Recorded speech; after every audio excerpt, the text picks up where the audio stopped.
Hey guys, this is Saturn Dave, and I'm joined here by Patrick from SEGA SATURN, and we've also got Cameron Graziano in the chat. He's got technical difficulties as usual. Well, not him, but we've got technical difficulties. Good job throwing him under the bus, dude. Throwing him under the... Well, you know, a Saturn Dave stream or a Shiro stream wouldn't be a Shiro stream without some technical difficulties. Without no TDs. We always have some TDs. We got some TDs. All the time. But no, it's going pretty well. Excited to be playing Shinobi. I talked massively bad about the game constantly, so gonna look forward to having you change my mind. If not, well, I'll keep talking bad about it. So it's up to you. Some of you guys may know this, some of you guys may not. It was called Shinobi Legions in the States. And we got the long box here. It was called Shinobi X in Europe, and I think it was like Shin Shinobi Den in Japan, like the original. We're playing both versions tonight, so that's why I've got hence both logos here. And actually, let me change up the box. Hold on a second, because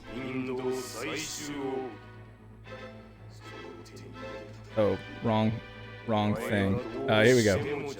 Yes, we're starting with Shinobi X here because it was recommended to me that by John Carter, who's actually at work right now in Australia, and I don't remember what time it is right now, but anyway, he's at work. He's not working because it's Friday on his time, and he might be watching the stream, who knows, but he recommended for us to play Shinobi X first because it's got the music by Richard Jacques of Sonic R fame and Metropolis Street Racer and all that jazz. Pat, do you have anything to say about that? Do you have any opinion one way or the other? On Metropolis Street Racer? No, on well, you hate this game, so you probably don't know much about the differences, right? Not really, no. But you said the guy that did the music for it did Metropolis Street Racer, right? Yeah, it was and Sonic R. So Richard Jacques, nice. Yeah, he did the soundtrack on this, and it's a very kind of like, I want to say it's a very stereotypical kind of cliche Oriental or like Asian style soundtrack. So I think Americans tend to like it a lot just because it kind of has like, it has a lot of that kind of what you would consider like a stereotypical Asian sounding soundtrack. But I kind of the original Japanese version, which was the music was ported over to Shinobi Legions. I was playing that a lot because I own a real copy, and the soundtrack to that kind of grew on me, I have to say. So I like them both. I think they're both good. Nice. What do you think about that, Cameron?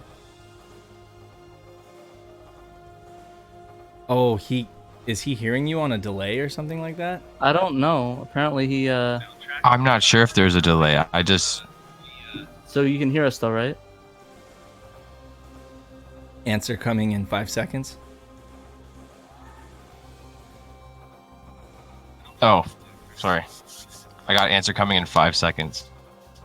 I gotcha. Are you sure you're not listening to because if you're listening through the video stream, it's going to be delayed, but if you're listening through Discord, it should be instantaneous.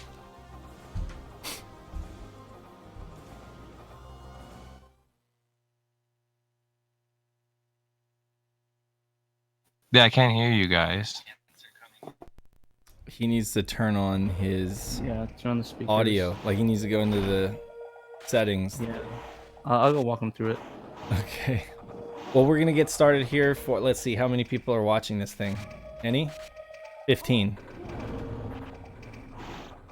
Cool. So, where the hell are the comments here so I can actually...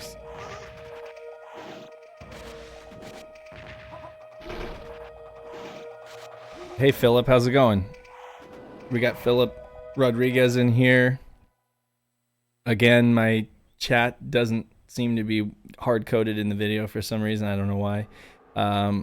Brad Russell, my buddy Nick Broadway, Pandemonium. He's in, at least he's watching, so that's fun. Couldn't join us because he's working, so that sucks. Lots of folks have to work nights, I guess. So, but we're gonna get right into this.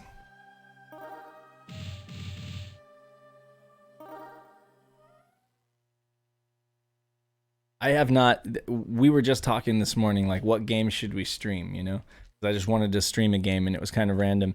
We all kind of decided on Shinobi, even though Pat was kind of like, I hate that game because it's digitized graphics. But I'm gonna try to change his mind. Who knows?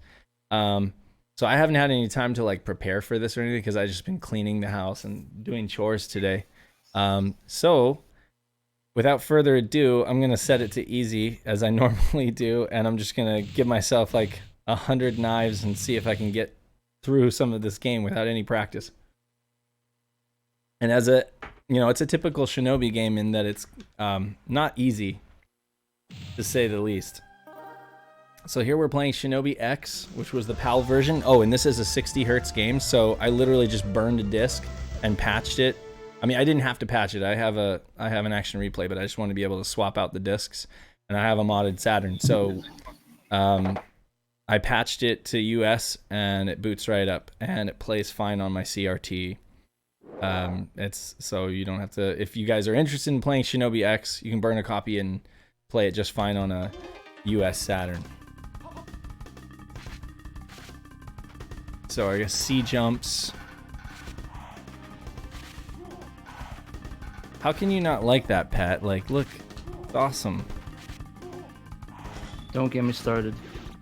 I mean, you don't like Mortal Kombat either? Nope, I do not. Okay, well, that's fine. Each his own. Ah, he got me. And they got those bombs too. But I like that you can swing the sword and like knock the shurikens back. Or the those aren't shurikens, are they? They're throwing knives, but I don't know what the Japanese word for throwing knives is. It should just be the shurikens. Aren't shurikens like stars? Oh yeah, no, they're like the, I forget what those things are called. Kunai? Right? Is it kunai? I think it is. Kunai. Yeah, kunai with chain. You can get them with a chain on it to Whoa! stab somebody in the face. Yeah. Man, yeah, that looks like awfulness. I don't know how people play that. You don't know how people play what? Like the digitized thing looks so bad. It does not. It looks great. It looks fine. Keep telling yourself that. The colors are vibrant. You know, the backgrounds are nice. I like both, okay? Like, for the record, I like Shinobi, Revenge of Shinobi and Shinobi 3. But I like this too. I feel like people are just like, Pat, do you just want to hate it so you're like... No. I want to like... I think Pat just wants to hate it. He just wants to hate it. Now he's fixed it. He has learned to use Discord, so we're good. Oh, and you'll have to stay on top of the comments because I'm not watching them at all. And who knows? I might. You know, it's funny. I did a video on the junkyard like a year and a half ago, and I was just playing this. I wasn't streaming. I was just doing like a video, and I did so much better at this. And I don't even think I was on easy, but for some reason I'm just there. This seems harder to me. I wonder actually. When we go to pop in Legions, I'm gonna see if it actually is any different gameplay wise. Yeah, I think the big thing for me is the digitized graphics. Like, I wasn't there at the time, so I didn't really, you know, experience it. I went straight to like 3D stuff. Yep. I was born in '92, so I didn't experience, oh, Mortal Kombat looks so realistic, even though it kind of aged like crap. And like there was anything like Mortal Kombat when when you guys were playing games, you thought it was revolutionary. You didn't understand it. And it's not about it looking realistic though. I don't personally play this because I think it looks realistic or anything. It kind of has like, who said a B movie look to it? Oh, speaking of... I said it had a cheesy B look. Yeah. Speaking of cheesy B movie, I don't think we watched the intro. We'll have to do that with... I'm noticing certain differences though already. With I can't put my finger on it, but it just feels different. I'm very much used to Shinobi Legions. and something about this just feels different. Could be that the American version is easier. I don't know. Yeah. I'm just sucking Nick it up. A Pandemonium kind of summed it up with me. It's like for DJ's graphics at the time, it looks pretty alright. I'll give it pretty alright. It has character to it. Let me ask you this question, Pat. Have you ever like burned a copy and played this game? No. See, then you should. You at least owe it to yourself to try. Because Yeah, I did the same thing for Mr. Bones. You want to know how that ended? yeah, but the gameplay is good though. The gameplay is Right. solid. Yeah, the gameplay is amazing. Yeah. Oh, you mean Mr. Bones or Shinobi? No, Shinobi. Well, I like Okay. Mr. Bones too. Shinobi. but Shinobi. Okay. There we go. No, I'll give it a shot. I need to be throwing more shurikens. I mean, is it choppy at all? Does it feel like No, not like at all. Funky, like, okay. No, not at all. It feels. Because that's one of the biggest things, like with Pit Fighter, Mortal Kombat. It feels like feels it feels choppy. It feels stiff. It feels like I'm moving like a rock. This is like, I don't know why, but I cannot get past this stupid first level. And if I can't get past this first level, I'm not gonna get very far in the game at all. Well, obviously, but this is ridiculous. I never remember being this bad at this game. Cameron, you play It's this not a that lot? hard. You have to. Yeah, no, I just played it all last week. That was my first time playing God it, damn. and I got all the way to the end of. I got all the way to the third boss or something like that. That's kind of how. Yeah. Like I've been to the level where there's the huge dinosaur, and then there's that dude that like. Is Yeah, just it's like a snake. crazy all over the place. This is. Yeah, This just is like a weird. tornado. He like jumps around the room, and it is amazing. Yeah. Yeah. I mean, I've What been there. difficulty is this on? But this is on easy. This is on easy. But I've got these guys coming at me at all angles and throwing these kunai at me, and I like at each one. Yeah, but did you use your sword that uses the block in the air? Like it's like on the ground, it's your block button, but in the air, it's a different sword swing. I honestly don't know. Let's try. So in the air. You know, if you use like block, it's like above X, Y, or something like that. I think. Okay, so I got you. Oh, okay. So if I'm in the air, you're saying that I can. You can do. There's two different sword swings you can do in the air. One's your normal sword swing, and then the other is your block, and it swings up. I got you. I'm not seeing that. So like I'm I think pressing. it's to be off the ground to do it and block. So jump and block. Okay. Yeah, you have to be in the air, like it. Oh, like that. Yeah, Got you have it. to jump and use the button. I Why got you it. summoning a bunch of red spirit guys? Because I'm glowing. I don't know what it means. Does it mean that Buddha? Oh, when there's like I don't know, you get like this sword, and then all of a sudden this like giant monster comes out, and it's like oh, and it shines, and then you get every time you swing your sword, like a giant thing comes and kills everything around you. Yeah. Ah. Yeah, I don't know. I've always had problems playing Shinobi. I've always been bad at it. Like I think I played 1 through 3, and I am horrible at it. It's one of those games that's like just super duper tough. But I think didn't it come out in arcades before the Genesis, right? What is that Isn't noise? that right, Brian? What, you mean Mega Drive? Yeah, the drive and the megas. Yeah. Yeah, so I realized as I was walking to my next thing, my headphones actually have a mic. So I guess, how y'all doing? Doing good. We're just playing. What's some going Shinobi. on? I guess Dave is playing Shinobi. Well, I'm trying. I wouldn't really call this playing it at this point. It's more like trying to play it. Trying to not die. Trying to not die. That's which I do a lot of trying to not die. Nice. I'm also trying not to die. Trying How's- to how- not die. Okay, you driving? Well, no, I'm walking. Oh well, don't die. Well, you playing Pokemon Go? Because you might die if you're He's playing walking. the new Harry Potter one. Oh really? No, it's just a relatively touristy part of Seattle at the Pike Place Market. So as long as I can avoid the tourists and any cars Gotcha. and not get Hey, look caught at that, in guys. chaos. Oh, okay. You- Here we go. Now I'm gonna die. I had a question, Brian. Do you have a lot of like Nirvana fans like go to Seattle or like try to like try to tour stuff or anything? Is that common there? Or is that like? Yeah, I suppose it is, but so Kurt Cobain grew up in Aberdeen, which is outside of Seattle. So I'm sure like there's more of like a shrine kind of pilgrimage kind of situation there rather than the city itself. Gotcha. Because I know there's a lot of stuff in Seattle, like the Soundgarden, Pearl Jam, Nirvana.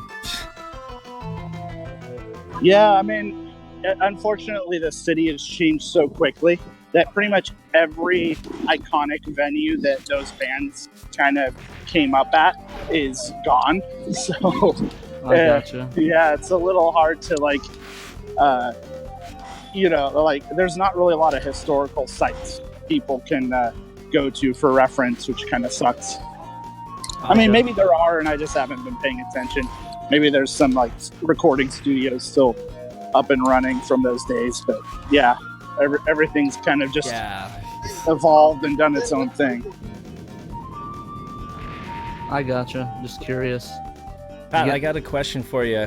What is it? Regarding that new Sega CD cart FPGA deal. What about it? So, are you familiar with? I think there's like a cart out there that's been out for a long time. It's some like third-party cart that basically it emulates Genesis on the Super Nintendo kind of thing. And I never heard of that. You've never heard of that? Ryan, No. do you know what I'm talking about? I have a vague idea of what you're talking about.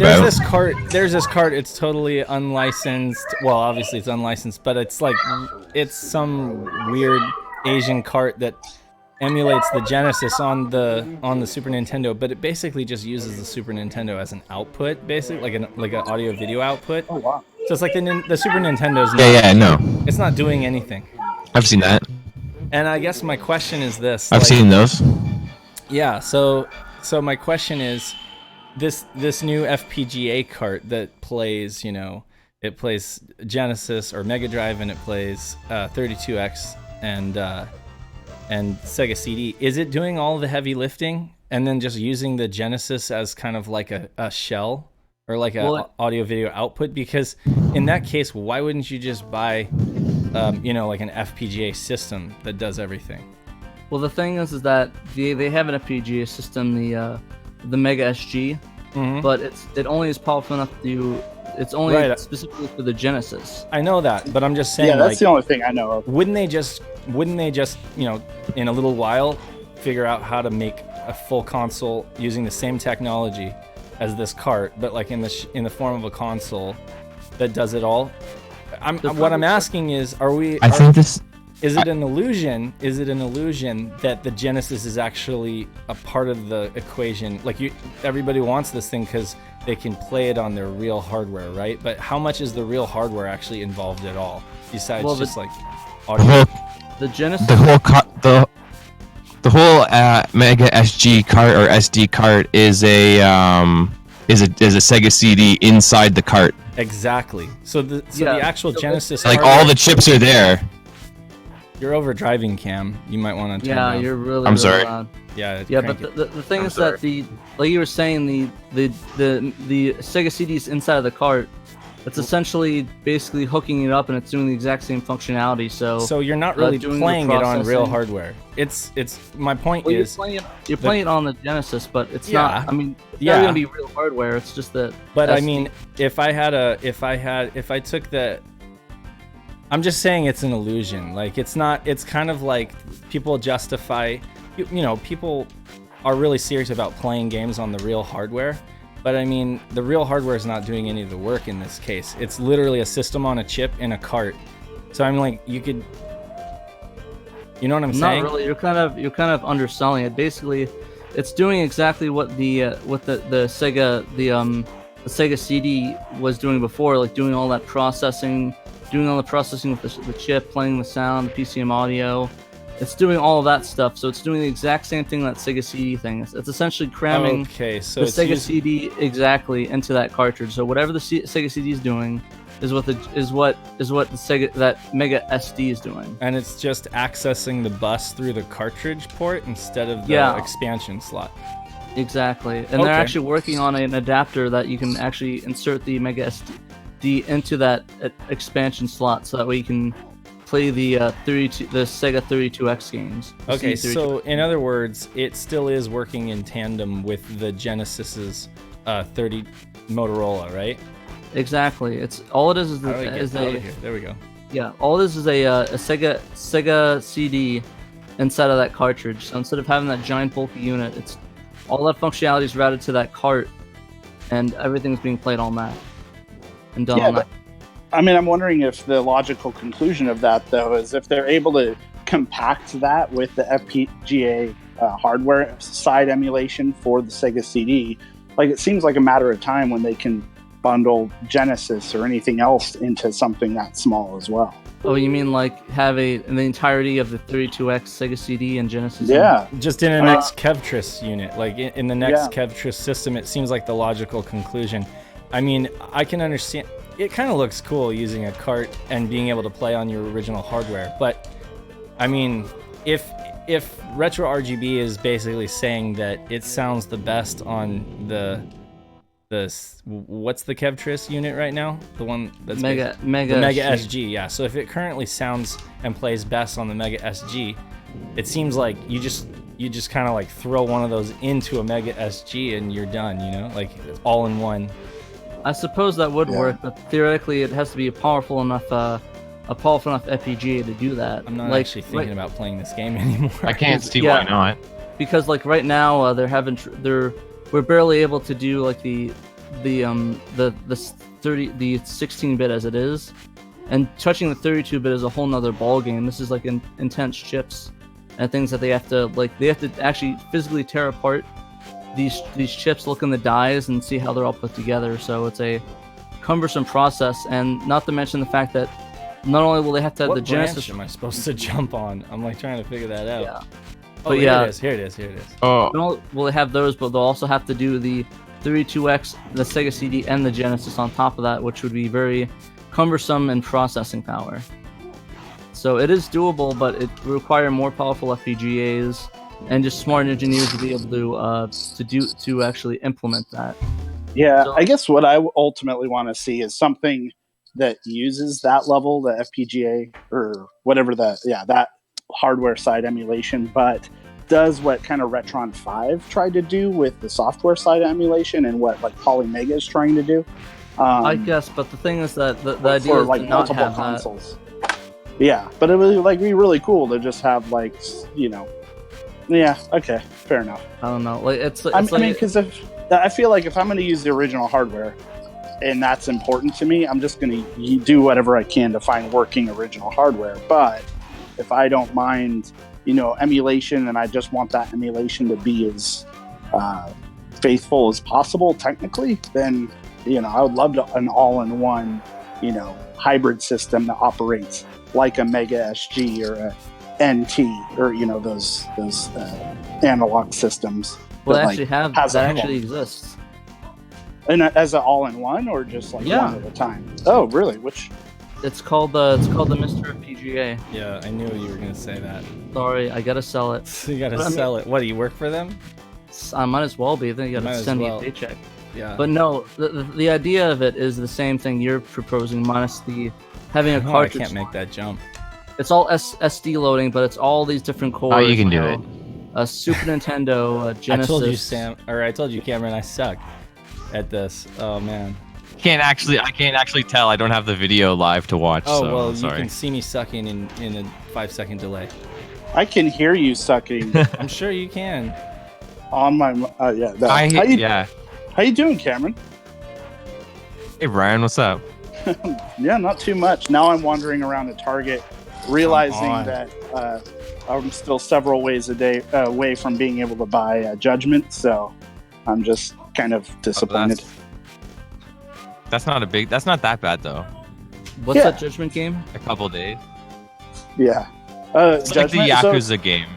yeah, it's from the RGG team, Ryoga whatever you call that, like a dragon, however Goku. translates. Yeah. Ryu, yeah. No, it's the Yakuza team. Say all those people, but they like decided to kind of take a break from the Yakuza franchise and create a new set of characters with new storylines. It's more of like, I guess my understanding is it's more like detective base or buddy cop kind of conceit, but it's within, and then like evidence gathering and, you know, some other mechanics laid on top of that, but with the same setting of Kamurocho plus a ton of this similar like beat 'em up play style with all the mini games. And so it's, you know, it's going to have a lot of overlap. It's set in the same universe as Yakuza, but it's its own thing. So that's supposed to come out, I think, yeah, I guess it's next week. Nice. Yeah, I'm playing Bloodstained right now. That's Yeah. really fun. Yeah, that's what I've heard. I know you were talking, when we talked briefly about it, you mentioned there were a couple of glitches and whatnot that have come about. Is that something you've encountered, or do you think you've, you know? Yeah, I've had a couple glitches where I actually got soft locked in a game where if you slide into water, it soft locks you. You're not able to jump out, and the only way you can get it is if you have this jewel to teleport you. And I actually learned later that if you change your shards, you were able to. So I kind of soft locked myself to be able to show that off. And I did crash. Jump is so tricky. Yeah, and I did crash. The ones in the trees, all the ones in the trees are bad. Yeah, well, we're in like a tree level right now, so it's all in the trees. No. That whole area was a nightmare for me for like a day. Oh, really? I remember it being so much easier before. I don't know. Can't you just throw your shurikens on that firehead guy? Right? Well, I would hope No, so. you have to use your sword to get rid of the fire first. Are you kidding me? Oh, you have to get rid of the fire with the sword? You use your sword to get rid of the fire, and then he's not shielded. All right, I'm so trying to use that up slash that you told me about. That seems to be working. You can use either slash, but you just gotta get rid of the fire first. So do you have infinite continues, or if you like lose your last continue, you have to restart the entire game? Yeah, I really don't know. You'd think I would know. Once you lose all your lives, you have another continue, and then you have so many continues on top of so many lives. Will it throw you back to the menu once you have to continue again? No, it'll throw you to the beginning of whatever stage you're in. Okay, that's good, because I would like lose my mind. I like if I had this because it gives me a chance to sip my beer. Contra, like the Contra game, it was like once you die, it's the beginning again. Every time you die, just the very beginning, and it has to reload every time. It was obnoxious, but it was still a good game. Games just used to be a lot harder. Let's face it. We're used to like things being so easy now. I wouldn't say that if you super play easy. Dark Souls. Play Street Fighter 2 on Genesis. All of a sudden, it'll become a different perspective. Yeah. Okay, he wants me to go this way. Oh yeah, so branch fell. Cameron, I was kind of intrigued by your now I can't see the video, or I haven't seen what you guys have been playing so far, Dave. But yeah, I'm kind of curious what the nature of the cinematics are for this game. Well, the nature of the cinematics is they're like a B movie. At least So they're all live action then? they're live action, and there is a story. He's got to like Awesome. rescue this. Okay, this boss is ridiculous. I'm just gonna do all that so I can die, because this guy is amazing. Is this the spinning guy? Try to bounce on his head. If you press down with your sword, you can like bounce on him. Yeah. If you can do that, like that helps. He like does this jumping thing, so you just try to get under him. Yeah, he's pretty You crazy. can't hit him when he's in his tornado. Okay. I like how this turned into like a helpline for Dave, like the old Sega helplines you call into. Seriously. You're not joking. All right, man. Well, what you got to do is you got to jump on his head, and then There's all right, your hold on. answer. You get your I 3 need your credits. credit card. Wow, that's rough. Did your voice just go up an octave? Mine? For a second, your voice like jumped an octave. That was kind of weird. Oh, Discord can be strange.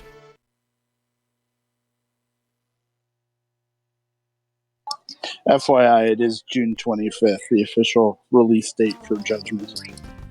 Exclusively available on the PS4.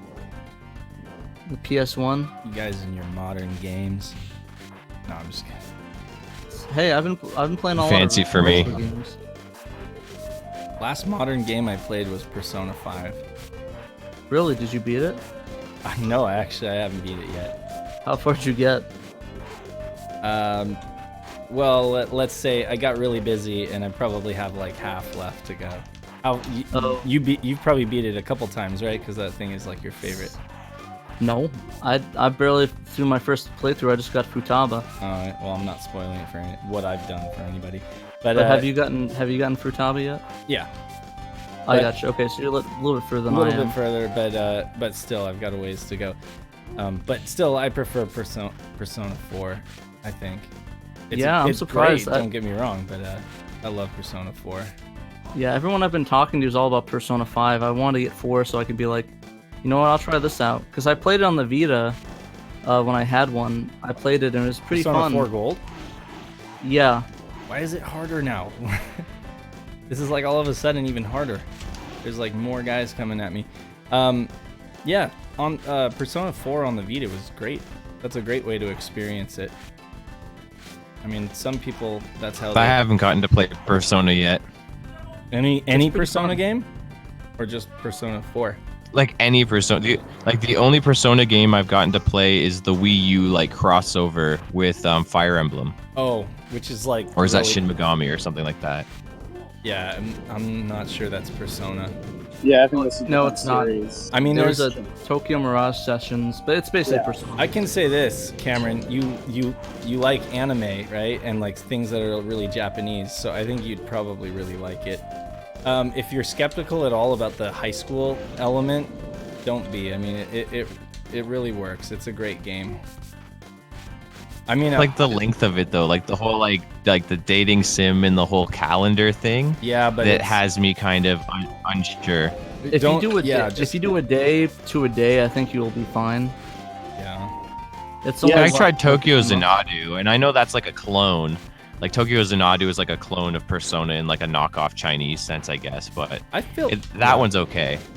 If you think about it, Persona is also a knockoff of JoJo to begin with.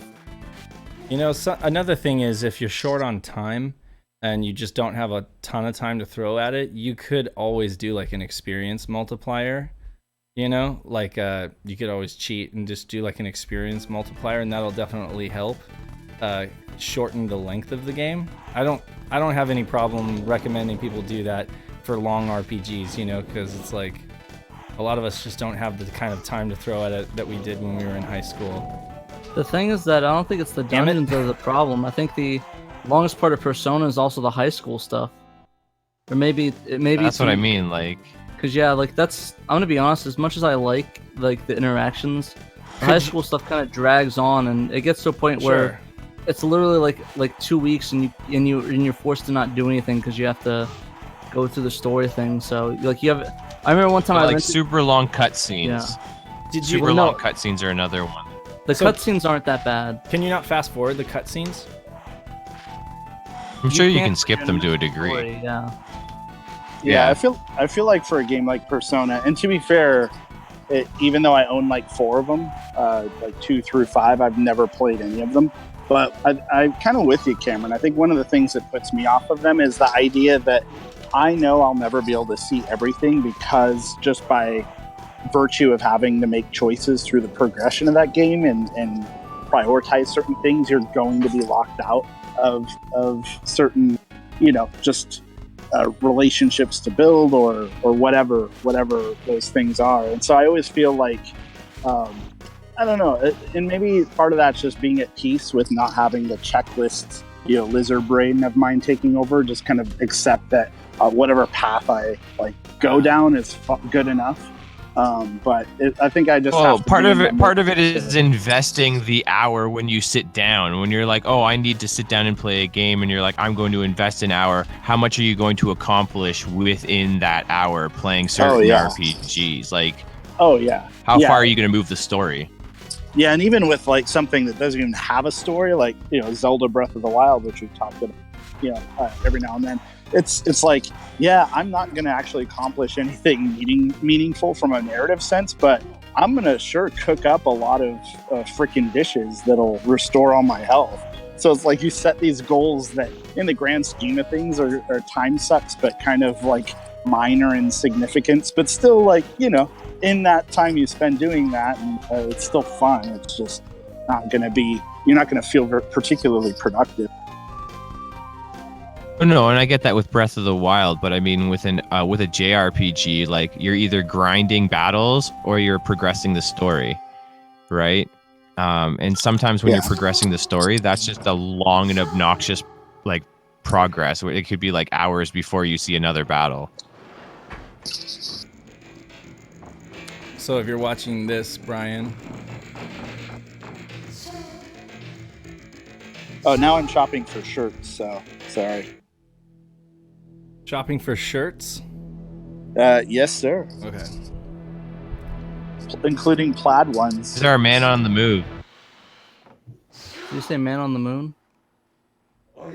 Man on the move. Oh, I thought you said Moon. Yeah, That's I'm my A favorite, roaming that's my favorite- correspondent.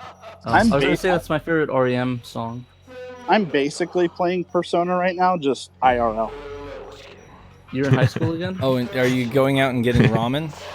Yeah, I have to meet up with the significant other next, and maybe Robin will be involved. But until then, I need to make sure my aesthetic score, or I have an outfit that. Your happy social with- link. You gotta Gonna get play at that, a vending. gotta get that social Yeah. link up. He's gonna play at a vending machine. He wants to Play at a romance vending his machine teacher. until you have to get a story event. Yeah. Are you gonna romance your teacher, Brian? And I have to take a test later. Yeah. Yeah, she's gonna get laid off on the test. She's gonna be your maid. I don't know if I like this shirt actually. Persona in action. It needs more buttons. Also, Sam says Actually, my that's boy probably is part of the problem. Lizzie. This Okay. game is getting ridiculous now because there's like dragons or dinosaurs.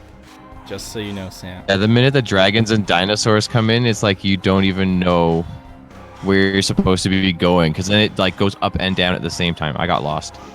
Uh-oh, we got a new member join the voice chat. I seems invincible. Also, my roommate's dog's here too, so. Your roommate's dog joined the chat. Well, that and another person, but my roommate's dog is in the room with me and going crazy. My boy. How's it going, Sam? Buddy. There he is. Okay. Soon Dane. Is this Nick? Is this Nick? No. That's No. Cameron. That's Cameron. That's Cameron. Oh, that's the other Cam. Okay, what's up, brother? You sounded just a little bit familiar, but you Oh, I almost wasn't sounded like. supposed to go down there. He was almost starstruck until I realized, oh, it's just you, Cameron. Never mind. Just Wait, you. we have Yeah, I know, right? Sorry. other No. Cameron. We have multiple Camerons. You should have said that you were Nick and see what he would have said. I want to know like what he's gonna say. Then How far down the rabbit hole he'd go Oh, with it's good that? to see you. I was gonna tell him he makes good shit, and I really enjoy watching it. But then, like, because He he does. kind of sounds like him, but he's got a little bit higher of a tone. Like his voice is a little bit higher. Well, he's a broad. So I'm gonna take this moment to plug Pandemonium Reviews. If you guys aren't subscribed, what the hell are you doing? Go Yeah, on like, YouTube and seriously. subscribe to Pandemonium Reviews. That's our. Stop this video right now. Pause I it. know. Go to YouTube. Type in Pandemonium, like Pandemonium. Yeah, like a panda, like subscribe the button. animal. And he's a broadcaster by trade, I believe, like a news broadcaster. He's got like this silky smooth voice, and he does amazing like U.S. Saturn reviews with lots of humor and lots of like historical context. It's good entertainment. I highly recommend it. So yeah, what else can I say? He was watching this, I think, and he wanted to be here with us, but he has to work, unfortunately. And that's probably Dude, if any of your viewers have ever remembered that show that came on TNT back in the day, that was the Japanese game show that had the horrible dub on it. Does anyone remember that? Oh, I know. That's the one that's based off. Most Extreme Elimination Challenge. Oh, Dude, hell yeah. No. His videos remind me of those two guys and the announcer. Like, it's just that 90s, 2000, just pure cheese, cliche after cliche after cliche. I know. It's like going back in time, baby. I used to watch that. Wasn't it on Comedy Central also? I think they did another broadcast of it. I remember it was on Spike and TNT.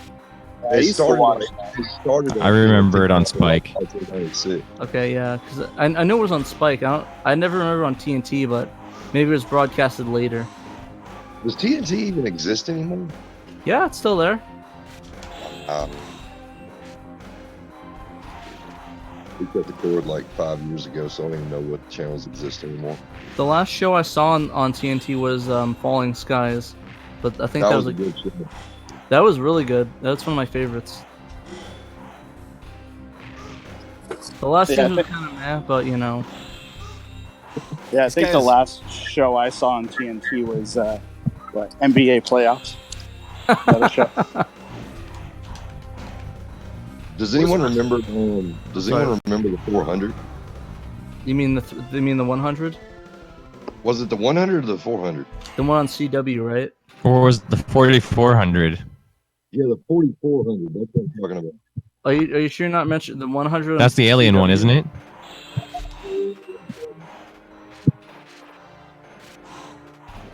Oh, there's another show called the 4400. Because I know about the 100 on CW. It always came on after Arrow, but I stopped watching Arrow because it turned to complete garbage. Womp, womp, womp. How many of you guys watch the Castlevania animation on Netflix? I do. No, I don't get Netflix. No Netflix. Oh, it's worth it just for that. I mean, it's worth it at least for a trial, you know, so that you can watch that. It's awesome. Netflix actually has a decent amount of anime that's actually pretty well done. Yeah, but there's Crunchyroll, right? And that's No, great. I know that. It's just paying Yeah. for a streaming service. Also, speaking of streaming and then services, having bad internet and paying for a streaming service. Oh, gotcha. Yeah, you don't want to. Yeah, speaking of bad streaming services, don't get Funimation streaming. It's complete garbage. Bad Why- internet. Hold on. I was actually going to say to get Funimation over Crunchyroll because I've had much better experiences with Funimation than Crunchyroll. Dude, the Funimation player is a hot piece of garbage on PS4 at least. Is it? I want to continue the series. Like, okay, I want to watch the next episode. Hit next. It just kicks me back to the menu and removes the show from my queue. It's like, thanks. Dude, you need to delete the app and you need to reinstall it because I've never had that issue once. Because like if you hit the continue watching series and you click it, and then you hit the next button to go to the next episode, it kicks you out and puts you back on the menu. Never had that experience. You can barely get the PS4 to log into PSN. Yeah, man, this chat's going 50 directions, but yeah, if you really like, to be honest, I kind of prefer Verve over Crunchyroll because it has like 5 other things. It's like $9. It's like $2 more than the regular Crunchyroll. But yeah, like, yeah, Funimation's also decent if their player didn't suck. Like, I'm trying to watch Code Geass on there, and like I found out it was on Netflix and had a breath of relief because, man, is Funimation just not good. The player, they really need to step up their A game on that. Dude, I'm telling you, that's your issue because I can watch it on my phone, I can watch it on a PC, I can watch it on a PS4. I've never had that issue. I only watch on my PS4 because it's in my living room. I can try deleting it again and trying, but that's what I'm telling you, man. Like, I need to do it for my other podcast to watch Yu Yu Hakusho because they took it off of Verve, which was really annoying. So I'm telling you, man, you're having some kind of issue with your PS4 and how it's like because the only time I ever had an issue with Funimation was like back in 2015. This pterodactyl thing is like ridiculous.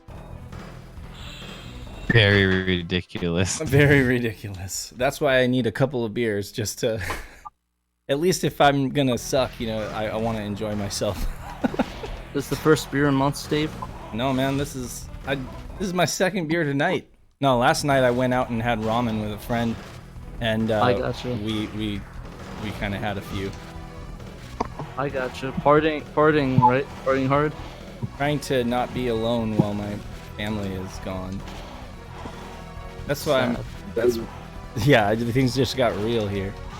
No, but Got too seriously, real for me. It got deep. they got deep. Come on down, brother. Me and you gonna go out and have some real food. So are you down or are you up? Like Sam, did you? No. I am over. Yeah, are you I'm are you up. on uppers or downers? No, but I am on a lot of caffeine right now. That's all Gotcha. I got to say. so no. My question is, did you drive up 5 hours from your place or down south? I drove. I live in the Pine Hills in North Louisiana. Right now, I am. Oh, you're down south, Louisiana.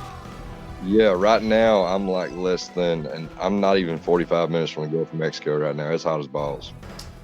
Oh, Wait, you're where? I'm just about 45 minutes south of Baton Rouge right now. I'm literally, where I work at is not even a quarter of a mile from Mississippi River. I thought for a second you said you were 45 minutes from New Mexico. I was like, oh my No. god, how far out are you working, dude? From the No, the Gulf, regular Mexico. from the Gulf of Mexico. Oh, Gulf of Mexico, Oh. right, you cut off. I was that's like, dang. ridiculous. I'm what feeling sucks for is Dave right now. I can't watch the stream and talk on here at the same time because I can't mute the audio on Facebook. Nah, I got you. I had the same issue the last night or Tuesday when I streamed with Dave. I was Wait, on my phone. what's the issue? He's watching on his phone, Oh, and he's also doing Discord on there, but because it's like I gotcha. it's gonna bleed through. I gotcha. Yeah, that's rough. No, dude, I should be home for about 5 days come July 4th, so I might actually do a stream over on my channel. And yeah, hit us up. Do it. Oh, this is what I need to be doing. When I'm jumping, I need to be like doing this jump spin thing. Where I'm actually using my sword I at didn't the know how to same do that more effectively. Is that the block button thing? It's like it's like when you double jump and you start doing a spin, then you have to use your sword as well to like do it like that. Yeah, like a tornado thing. It looks like a Sonic the Hedgehog spinball thing with Sonic a sword. the Hedgehog. Yeah. Some of these guys are cheap because like you get them and then they use a bomb. They like leave a bomb behind. So it's like Well, it is a Shinobi game, so it is you're right. I mean these games are Yeah, tough. some of them are bombs and some of them are goods. I gotcha. So Philip actually asked a really interesting question that I'm curious to hear about everybody. So what is y'all's favorite anime? And Brian, are you there? I am. I'm on a bus, I gotcha. but I actually don't really have one. Maybe, I don't know, Cowboy Bebop. That's a fair good one. choice. I What don't about watch you, a Dave? lot. Gotcha. What is my favorite anime? Yeah. Or Mango, whatever one you want to pick. So we're not talking about movies then. We're talking about like it has to be a series. The movie can be an anime. I mean, because like if we're talking about, I'm very much like art driven. So I think Akira is like probably one of the most beautiful pieces of artwork as far as like but it's a feature film. As far as anime goes, I get super nostalgic over Initial D. You know. Oh man, I love Initial D. No, I love Initial D. Yeah, but I can't have it with dubs. It's got to be the original Japanese, you know? I'm the same way. And I just like, because That's here's the fair. thing with dubs, it's so watered down. Like, even the technical talk is watered down. If you use the subs, there's so much information in the subs, you know? About, like, driving technique and stuff like that, you know? And it's very geeky. It's, like, super, super geeky driving technique stuff, but I love it, you know? Man, that's what really got me into cars, especially like the R32s. Oh, yeah? Yeah, I love that's one of my favorite cars, the R32s. I love the 90, what is it, the 92 I'm thinking the Savannah RSX RX7. Oh, is that the one that the That's- first driver drives? Yeah, the white one, you know, not the The white- not the yeah. yellow one with the huge spoiler, but the Okay, the other the one, older the one. Yeah. Oh, yeah. The Which part? FC. I think it's the FC, not the FD. Yeah. You know what I'm FC. talking about, right, Cam? FC. Yeah, the FC. That if Yeah, I the could, white one. if It's I could have it's an like the brothers, the older brothers one. Yeah, if I could have an impractical, like a really impractical midlife crisis car where I don't have to like drive my kids around, that's what it would be. You know, Yeah, do a man. bunch of That is a perfect one. just go burn up those tires. No love for the all-wheel drive Nissan R32, I mean, I drive a the Subi GTR. all-wheel drive. Believe me, I love the GTR, but no, I'm like, you know, there's a lot of folks around here in San Diego with R32s. Believe it or Well, not. yeah, it's right by the. You No. guys can import it so easily. So we can import it, and you got a huge military base here, and a lot of those guys. I'm not saying anything bad about military guys. Like they've got time, right? Like they've got time to like work on cars when they're not like serving, and that's like one of their biggest hobbies, you know. So like I see so many R32s and R34s like driving to the base and coming back from the base, and then I also see like the Blackbird Porsche, you know, from Wengen. There's this guy who has like a Nice. Blackbird Porsche. 964. Yeah. I could talk more about cars if I wasn't trying to play this game right now. Like, Gotcha. none of the. This guy, I gotta figure out the technique with this guy. Get him that way. Yeah, this is not happening. Yeah. Hold on. I feel like I'm almost there. Sam, do you want to talk about your favorite anime? My roommate's dog's about to bark, so I'll go after you. I mean, everybody should know what. Oh, I don't know Gundam. about- No, it's not Gundam. Oh, it's not It's Gundam. not Gundam. No, it's probably like Macross. Macron. Nope, it's not Macross. I'm that guy, Ava. Oh, gotcha. That's I'm weird. that guy. Yeah, dude. Like, I'm one of the people who actually watched the series back in the late '90s while it was subtitled on VHS. Come on. And then I have all of the Oh. series, the original DVD run from ADV. Then I have all the Platinum Edition from ADV. I have the singles as well as the box set. I have the original movies produced from manga. I have all the Blu-ray releases that were from Japan, and I also have all the movies that have come out so far on Blu-ray. Gotcha. No, you said Macross, right? No, Come I on. mean, Macross was awesome, dude. I mean, seriously, though, if I had to rate anime, my top 5 would be Ava, then Gunbuster, then any Universal Century Gundam, then it would be any Macross except for Macross 7, and then it would be, let's see, Nice, Dave. either Votoms or maybe Votoms, but more than likely would be like Full Metal Panic because I kind of like the idiocracy of it. Nice. Yeah, no, you must be excited for the new Eva coming out on Netflix. Dude, I mean, it's not new. It's the original series. I know that. mean, I meant like the new dub and the new high definition Eva. No, I'm actually not because I can watch it right now in 720p and I prefer the original dub. I mean, I haven't listened to the new dub, but I mean, the thing with it is that what's happening right now is really, if you didn't get the DVD sets way back in the day, or you didn't feel like paying hundreds of dollars for them online, the only way to watch Ava was illegally. So really what's going on with Netflix right now is for the newer audiences who have only ever heard of Ava on the internet, and it's become this meme of sorts where people compare everything to Ava and they've never even watched the original series. I mean, I'm one of the original fans. I'm perfectly happy with what I have, to be honest with you, man.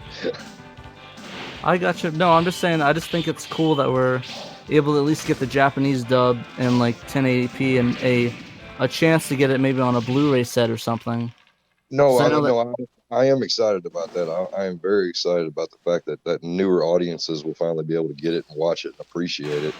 I just I hope that the new, because they are redubbing the English as well, and they've got some of the original cast, but not all of the original cast, and I'm kind of the quirkiness of that show, at least for From the what I English. understand, I thought they replaced everybody because I don't think Spike's coming back. The voice of Shinji. Dude, I could have swore they said Spike was coming back though. Like the last I saw, Spike was coming back, Oh, and okay, that's good. and the voice of Masato was coming back. What's her name? I can't remember what her name is right this second. But the last thing I read is those two were coming back. Okay, And that's I good because mean, I think those are my two favorite characters in that show. Asuka's been her voice has been done by like 3 different people at this point, English wise, because there was 2 different. I thought Oscar was the same on everything. I think it's swore Ray that that. No, I'm pretty sure that Asuka has done. Man, it's been so long since I watched it, but I'm pretty sure in the commentary for End of Evangelion, no, you are right because no, hold on, Because there I was. know the only ones I knew that changed in the series were Gendo changed and Ray's voice actress changed to Wanda whatever her name is from the Well, I in the would have to Rebuild watch. series. I would have to watch the commentary on End of Evangelion and Rebuild again because that was, in my opinion, if you're a fan of the English voice acting and just a fan of trying to find out how hard it was to get Ava to America legally, the commentary from End of Evangelion and Rebuild is, I mean, not Rebuild, Rebirth, Death and Rebirth is absolutely amazing. Is the commentary really worth it to pick up Death and Rebirth? Because I know it's basically just the retelling of episode 24 and the first 10 minutes of the EOE. Yeah, Death and Rebirth. I mean, it is the first 24 recap, very, very, very much so. But for the commentary, let me put it this way: whenever I watched the movies, I watched Death and Rebirth first, and then I watched End of Evangelion, and it did not detract at all from End of Evangelion, in my opinion. At least for me. I mean, whenever I first watched them, I was like 12. So I mean, for the commentary by itself, I think it's worth it. In fact, in my opinion, the commentary on Death and Rebirth is much better for people who want to hear about the series because the commentary on End of Evangelion is very specific to the End of Evangelion, talking about 25 and 26 and what it was supposed to be. I gotcha. Yeah, So, but yeah, no, I definitely can see the arguments for against the dub getting a new dub and all that. I think my perfect world, I'd love the DVD set to have all the options: the original dub, the new dub, and the subtitles. But we know life doesn't really work like that ever. So I guess if we ever get a Blu-ray release, it's just gonna be, the new dub and the Japanese dub. well, see, I don't understand. Like, I don't exactly know if the original dub doesn't exist anymore, or if they just weren't happy with it. Because Funimation bought all the rights from manga and from ADV whenever it came to Evangelion. Because Well, ADV lost no, they only got the movie rights for the rebuilds. The ADV stuff that license got expired before they shut down, and that's what's been so hard because Gainax wants so much for that series, and Funimation can't justify paying for it, so they never ended up doing that. But apparently, they got the rebuild. They got the rebuilds. I wonder what happened with the license with manga entertainment over the movies. Then that's my thoughts. I have no idea. I don't know in terms of I think EOE was also ADV. No, EOE was all Death and Rebirth and EOE both were manga. Oh, okay. I don't know what happened, but actually, fun fact. Apparently, there was a huge shipment of that found a warehouse of boxes of EOE, and you can get them on eBay now for like $17, brand new. What about Death and Rebirth? Is it hard as hell to find? Death and Rebirth, I think it's the rarest. The thing is, I've seen the platinum box set for Eva go for like 200 now, but not even 3 years ago, I paid only $80 or $90 at Amoeba Records in LA. They had the box set. I'm having a hard time at this. Getting up here. You ever go to Amoeba, Dave? Of course. I've been to Amoeba in San Francisco, in LA. There's also Rasputin Records, which is another great record. I think Rasputin shut down. Yeah, well, used to go there when I was younger, so I haven't been to Amoeba in probably at least 2 or 3 years. I gotcha. Yeah, but they have all sorts of manga at Amoeba, all sorts of, and on several platforms too. You get Laserdisc, you can get all sorts of great stuff. I didn't see any anime on Laserdisc when I went. That's my Really? big collecting. That's my big collecting thing is anime know. on Laserdisc. Yeah, no, at the Amoeba in LA, they have anime on Laserdisc. Maybe that changed. Had on I'm VHS, Laserdisc. yeah. They I'm had going back. Sony I'm going back. Betamax. Nice, some beta anime. Oh yeah, I'm not even kidding. Oh, That's pretty Seriously. cool though. But no, I'm going back out in October to LA, so hopefully I'll be able to stop there and get some anime and Laserdisc. If not, well, I'll buy some records, I guess. this game is hard. No kidding. Dude. I mean, I've enjoyed myself with a lot more before, to be honest with you. But right now, it's just literally kicking my ass. Literally kicking my. These guys are kicking my ass. Oh yeah, no. You're doing a good job though. You're getting pretty further than I would get before turning the Dude, game are off. you kidding me? You were like, good job, Dave. Yeah, good job just finishing the level.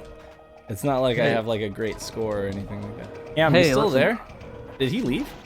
No, he's Yeah, no, I'm just hanging out. You're No, just I'm right hanging here. out. He's 'Cause chilling. We're dominating the conversation. No, Yeah. yeah. We're trying to get. Yeah, I don't know when. favorite I don't know anime. when to jump in and like have the conversation. Do really whatever. works. Dude, Do whatever, man. jump in and My favorite anime? Yeah. Yeah, what's your favorite anime? It's. I'd say Bleach. that's- It was one of the better shonen animes I've seen. The whole Grim Reaper thing and the way that they structure their powers, the way the society is, the story arcs and stuff like that. Even when you have to like rewatch it a few times to kind of see where certain characters were at different times and how, they really were really sneaky writing things in. I've heard that had a So lot of. that one was one that I really enjoyed. I heard Yeah. that a lot had No, a lot that's of, okay. I'm sorry. had a lot of filler issues with that. Did that strike you at all in the anime, or was it fine, paced fine? Live, or when I was watching it, air quote live, because they were still dubbing it. It bothered me that I'd have to watch a filler season. But now, having seen like the whole series like 5 times, I love the filler seasons as like a side story, like an extra. Like once you understand the main story, what are you gonna watch? Oh, I'm gonna watch this filler episode that has nothing to do with anything. We got I any gotcha. One Piece fans in here? Oh God, my roommate. Yeah, me. I tried. Also me. My roommate loves it, but I'm with him where it sucks that they have to recap the last episode for 5 minutes every episode. Yeah, Yes. that does suck. Yeah, we're proposing that we go through it and we cut that out and make like a unfiller thing, and we just cut it all down. One Piece Kai. Yeah, well, no, just cut out the first 5 minutes, and when they do the whole recap. Well, that's kind of what they do with Dragon Ball Kai. It's a DVD box set where they cut out like the filler, so the fight with the Frieza isn't like 17 episodes long. But the thing with One Piece that they actually have some good filler arcs, like the Navy base. Like that one is pretty And good. it wasn't in the manga. Yeah, no, the one where they're stuck in that Navy base. The G Fortress or something like that, and they fall from Skypiea. Exactly. That wasn't originally in the manga. No, it wasn't. For the most part, the show does directly follow the manga. Like if there's a scene where you see some guy looking off into the distance in the TV show, in the manga, they wrote that same scene. Gotcha. You guys know what I'm excited for that's coming, at least I heard that it's coming to Netflix. Maybe Brian, I don't know, you can speak to this, but what about Legend of Zelda? Live action on Netflix. That's I thought interesting. you were going to say I'm sorry, what? Mindhunter Season 2? Nope. You guys watch Mindhunter? Okay. It's outside the realm of anything anyone's been talking about. So Did shelve you? that. What show? I can't hear you. Oh, I'm sorry, I'm on Mindhunter. It's like the Mindhunter? it's like the origins within the FBI and the beginning to investigate and understand what serial killers were. So it's like half of the season, half of the series interviewing all of people who've just like committed murders, and they're like, we don't have vernaculars to describe these, so they like are going into the stories and interviewing them, to, like why they did what they did, and it's just a really good show. But yeah, Zelda. Let's talk about Zelda. Have you heard of that live action Zelda? I thought it was just a I heard rumor. an announcement, but I thought it was officially announced. Yeah. But that's all I think. Those are the only details. Is it basically just that they're making a Legend of Zelda series and that's it, or was there details like, oh, it's gonna be this period? Well, I think it's going to be Link to the Past period. I think. I'm not sure. Actually, I don't know, to be completely honest. But I just know that it's going to be a live-action Legend of Zelda series. And I'm a huge Zelda fan, so I'm looking forward to it. Yeah, And I just definitely. hope that they don't ruin it, you know? I don't know. I hope they do. I hope it's cheesy as hell. And I would be into that. Is that right? Oh, hell yeah. You want it to be cheesy? I mean, you know, we can't take our...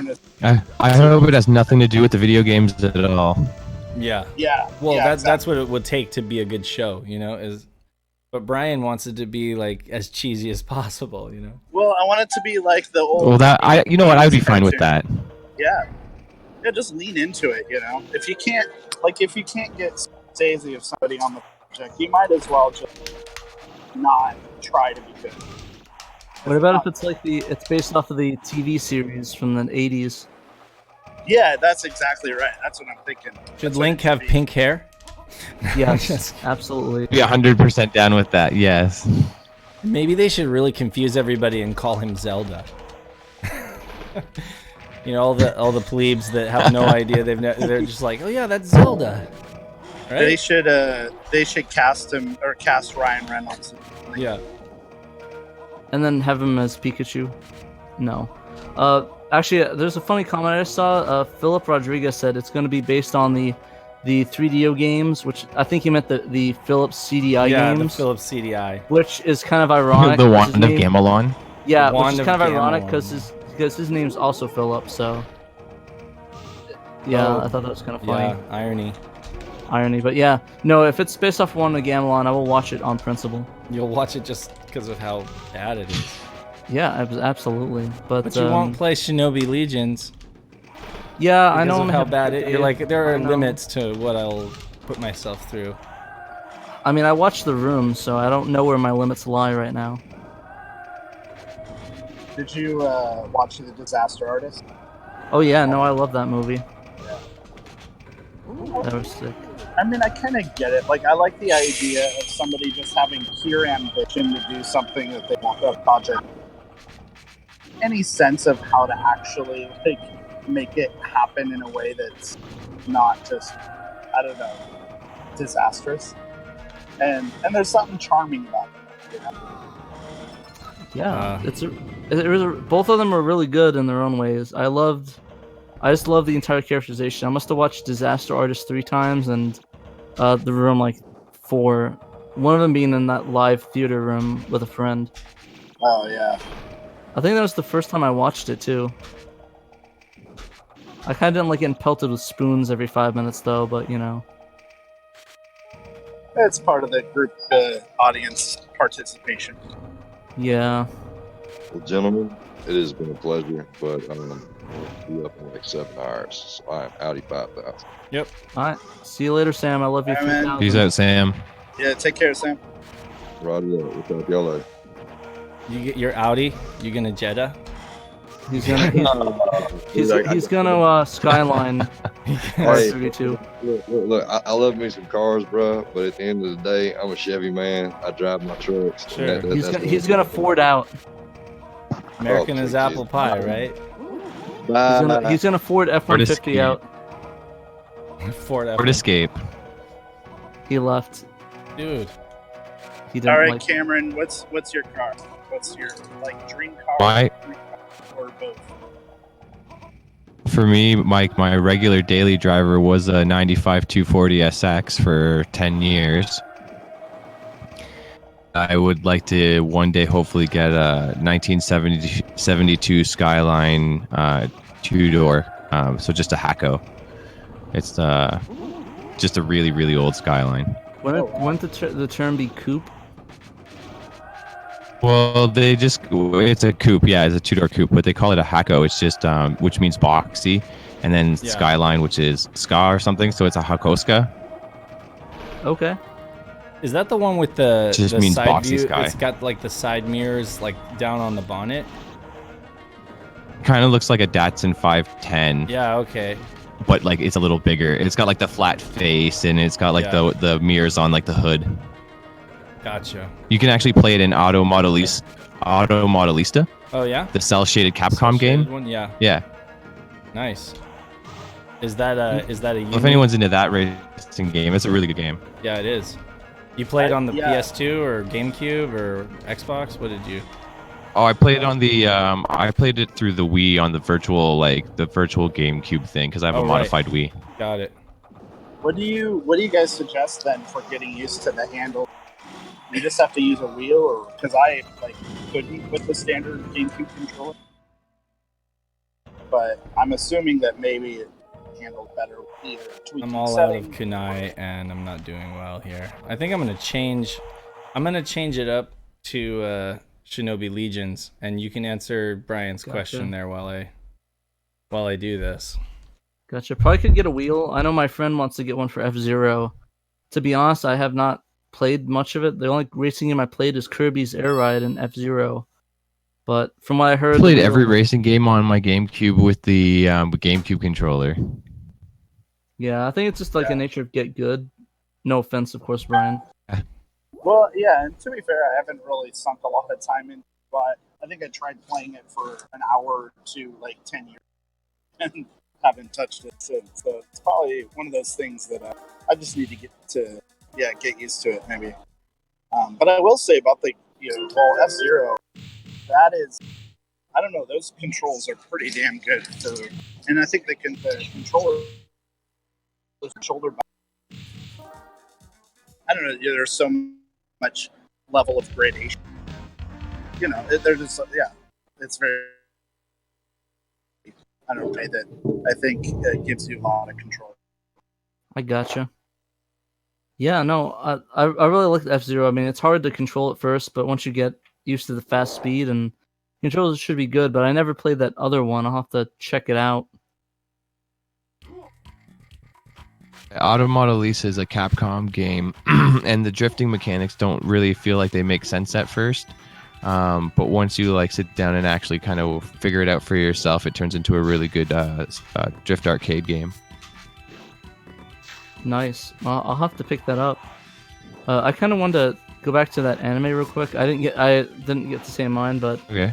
I have to say, if I had to pick one, my favorite has to be Detective Conan. Oh, that's I don't know if you guys ever watched it. Yeah. It's a 900 plus episode anime, but it's... No, I've seen commercials. Well, it's huge in Japan. Yeah, it's kind of like the CSI Criminal Minds-esque show, and that's why I like it for. It's like it's enclosed in its own episode or episodes, two-parters, and it's just like you just put it on, watch it, and that's it. It's not like heavy back lore or heavy story. Like there's like maybe once in a while they introduce a new character or a new like antagonist, but it's not really that big of a deal. Have you played any of the games? I tried to. I remember There's really wanting a fan translation on the DS. Oh, I haven't played the DS one. I was trying to play the Mirapolis Investigation on the Wii, but I can't find a really good PAL copy, and I think I need to get my Wii region mod to play that. But yeah, I really want to play I'll play see if I can find the DS one. Do you know if I can get an R4 and just throw it on there or something like that? Yeah. Okay. I mean, you could buy an actual repro on Etsy that's already translated and comes with a manual and everything like that. So, or you can just if you have an R4 cart, I mean that makes sense. Just download the ROM and go for it. Oh, I guess I'll probably just do that. If you want to play a Wii game, like Smash Brothers or something like that, and mod it through there, and then you can just download any game you want. Yep. Oh, you can do that. I'll give that a shot. I just have to hook up my Wii. Right now, I only use it for GameCube settings and setting up the GBI player. I'm gonna tell you guys, just from what this feels like right now, Shinobi Legions is easier than Shinobi X. It looks exactly like no, Shinobi man. Legions. Except, do you see the difference? Is I'm not dying. Wait, so are you playing Legions or Shinobi Yeah, I'm X? playing Legions. I changed up to Legions, and so the easy mode is actually easy, whereas the easy mode on Shinobi X was still basically killing me. It So didn't how feel big of a gap is this game? Like, is it like a 6-month gap or something? It looks exactly the same. What are you talking about? Like the game Release graphics date? and everything looks exactly It's the same game. It's just a different name, different soundtrack. Really? Yeah, it's the same game. This is Shin Shinobi Den. This is the one we got in the U.S., which is basically a straight port of. It literally is a straight port of the NTS CJ. Oh, I see. And it just got dubbing. That's the only difference. And I don't even know that Shin Shinobi Den might actually have subtitles too, but I don't think they're English. So Anyway, then, did Japanese was it X and then Shin Shinobi Den? Were those like was one an upgrade of the other? So there's two Japanese. no, there's just Shin Shinobi Den. Oh, okay. It was okay. It was so. Listen to the music here. This was the original soundtrack that came out in Japan. When they brought it over to the States, they were just like, yeah, that's good. But those guys over in the UK, they were like, oh, we want something that's perhaps a little bit more stereotypical Oriental. So the Richard Jacques is like, it's like that. Do do do do do. It's like, I don't know. It uses like the Asian scales a little bit more. I kind of feel like it's I don't know, you guys described it before where it's kind of like just really cheesy, I guess. That's the thing, is it's kind of cheesy, tongue-in-cheek. I feel like it's a little cliche. I like this one. Like, I always heard that this one was not as good, or that the soundtrack wasn't as good, you know, but it's grown on me a lot. And now I can actually see that the game itself seems a little easier, to be honest. Maybe it's just easier because you just got good with all these beginning levels. It could be that, but it really literally feels easier. I'm about to die, I know, so I'm going to make a liar out of myself. But it literally does feel easier. Dave, have you thought of the I don't know, the possibility that maybe you're just feeling the sunshine a little more with this run? I could be feeling that, but there's no Richard Jacques on this one, so I don't know how I'm feeling the sunshine. Okay, never mind. That not joke feeling just all of fell it. flat. Ruined all of it. No. No, but okay, so I always liked the Richard Jacques soundtrack better. And then when I started playing this one, because it's the one I had, I was like, actually, this isn't that bad. Like, I wouldn't have felt like I missed out or anything. I gotcha. But I'm glad this one's a lot easier, though. It is so far. Like, we'll see once I get into those bosses and stuff like that. I didn't die once on that level, right? I went from start to finish without dying. But when I played the PAL version, it was like I was dying like 10 times before I even got through the level. I gotcha. Also, Philip asked again, I heard someone say Akira is a favorite. What's your thoughts on the live-action Akira movie coming out? So they're gonna have to, you know, Sin City. Like, if they do something, a treatment like that, where they make it very like gritty and graphic, and they use graphics, because they gotta have it be like impactful, visually impactful, because the original anime was just so amazing for the time, and even for now, it's held up so well. The hand-drawn animation is so amazing. So it's like, if they do a live action, I feel like it's gonna kind of fall flat unless they really make it give it this kind of like visual style, you know? That's just they better my do take. that flesh monster at the end some justice. Right.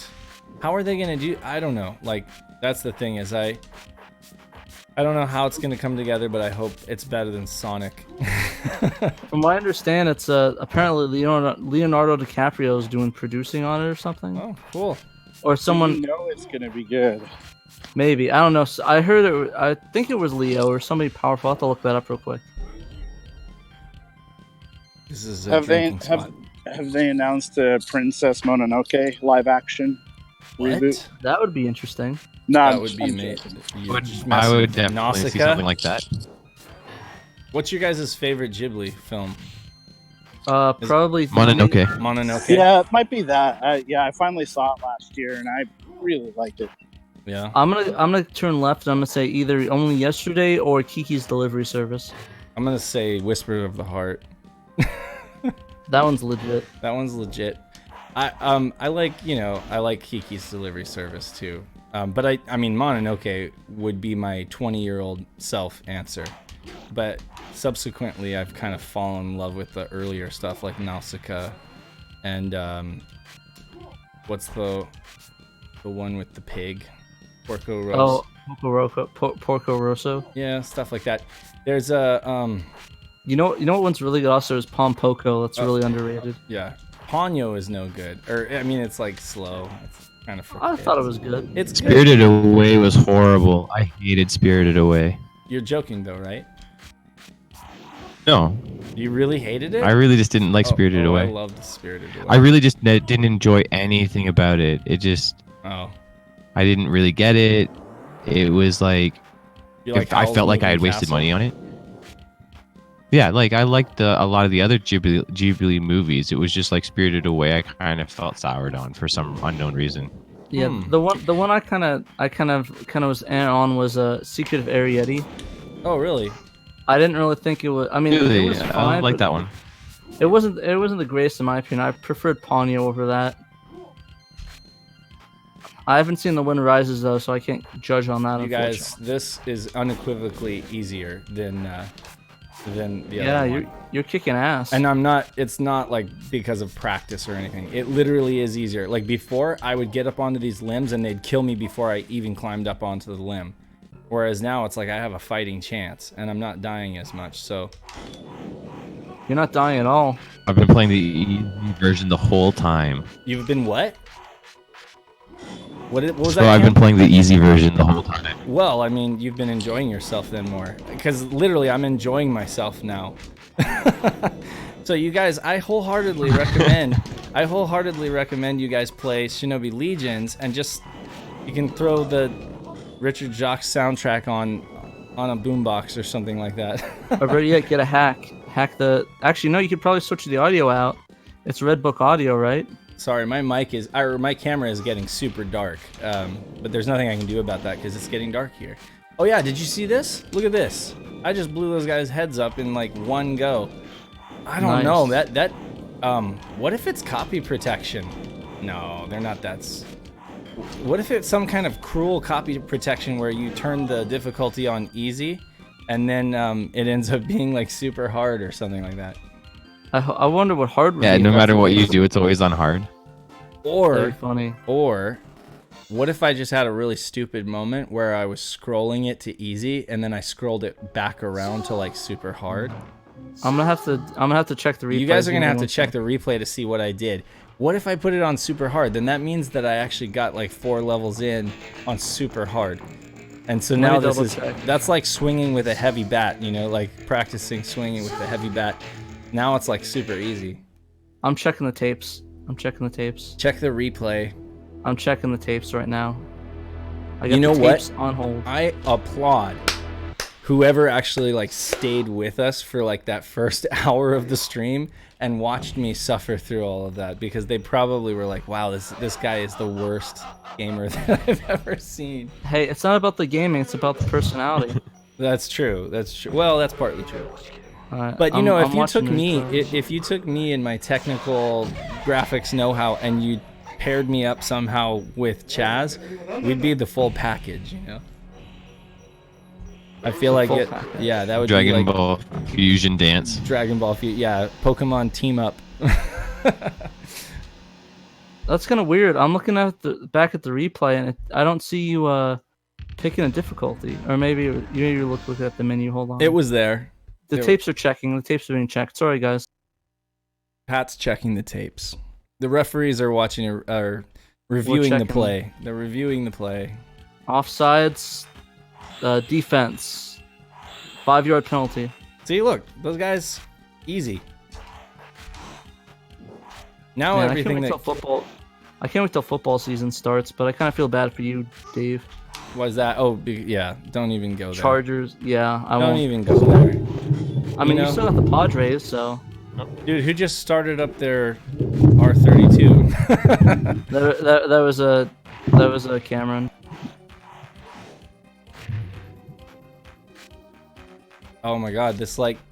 Okay, so the video that I did like a year ago on the junkyard, was this. It was this game, and I was enjoying myself. I remember clearly, and I was like, this isn't as bad as people say it is.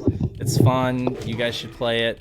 And like, I can only imagine that if people played the Shinobi X, assuming that you review the play and find out that that was actually easy, I was playing. I don't know what they were thinking making it that hard. Because this is like a breeze compared. Gotcha. I'm checking the tapes. I'm on yeah. Hold on.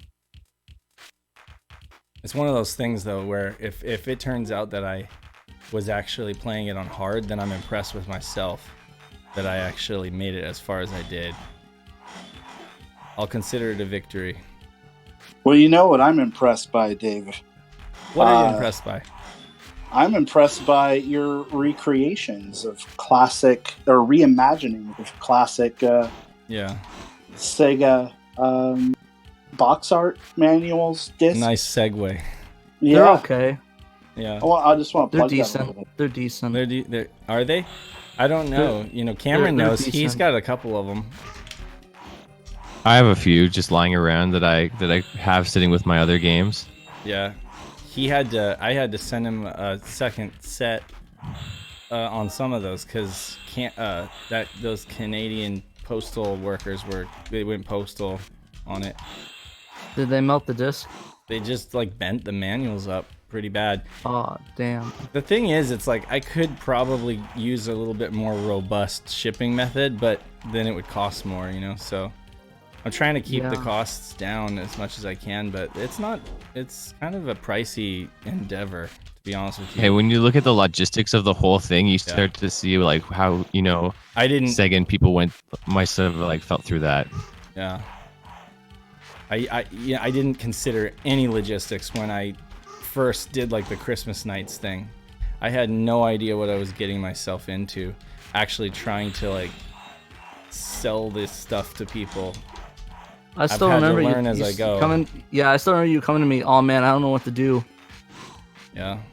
But you didn't take under that many. You only took about 50, and that was it, right? Yeah. But I was cutting everything by hand. You know, I was cutting every page by hand. And now I'm using like a stack paper cutter, and it just like slices through the whole manual. Like now I do it like you're supposed to do it. I print with a bleed, and then I use a stack paper cutter, and I just cut clean cuts. But back then it was like I was literally using a guillotine cutter and cutting every page individually, so one manual used to take me like so long. And now you got that process unlocked. Yeah. It only takes you half the time, right? I triggered a couple people calling myself an independent publisher, but I'm like, okay, I'm independent. I'm operating independently outside of any, you know, and then I'm publishing because I'm creating like multiple, you know, items for sale. I looked up the definition of it. I was like, that's what I'm doing, but I won't use that terminology if it triggers people, because they're like, oh, you're a pirate, you're a bootlegger. I'm like, you know what? I don't need to do this. I don't need to sell this stuff to people. If I stopped tomorrow selling these things, I'd still keep making them for myself, you know? That's all I was ever doing in the first place. It's just that I would share them and people would be like, well, I want to buy that. So I'd be like, okay, well, let me see if I can help you out. Personally, I'm really excited for when the Police Knot stuff is all ready to go. Just because I think a lot of people have been asking me about that. Well, you should help me. You should help me get... if you want to help me get the inside of the manual, I will credit you, and I will give you part of the proceeds. Oh no, don't give me any money, please. Well, I will definitely credit you, either way. Looks like... Oh gosh, dog's about to bark on. Yeah, no, so the issue with the Police Knots is I've actually made it better than it was. I've done a lot of work on the one that you have, Pat, and made it even better cover-wise, you know?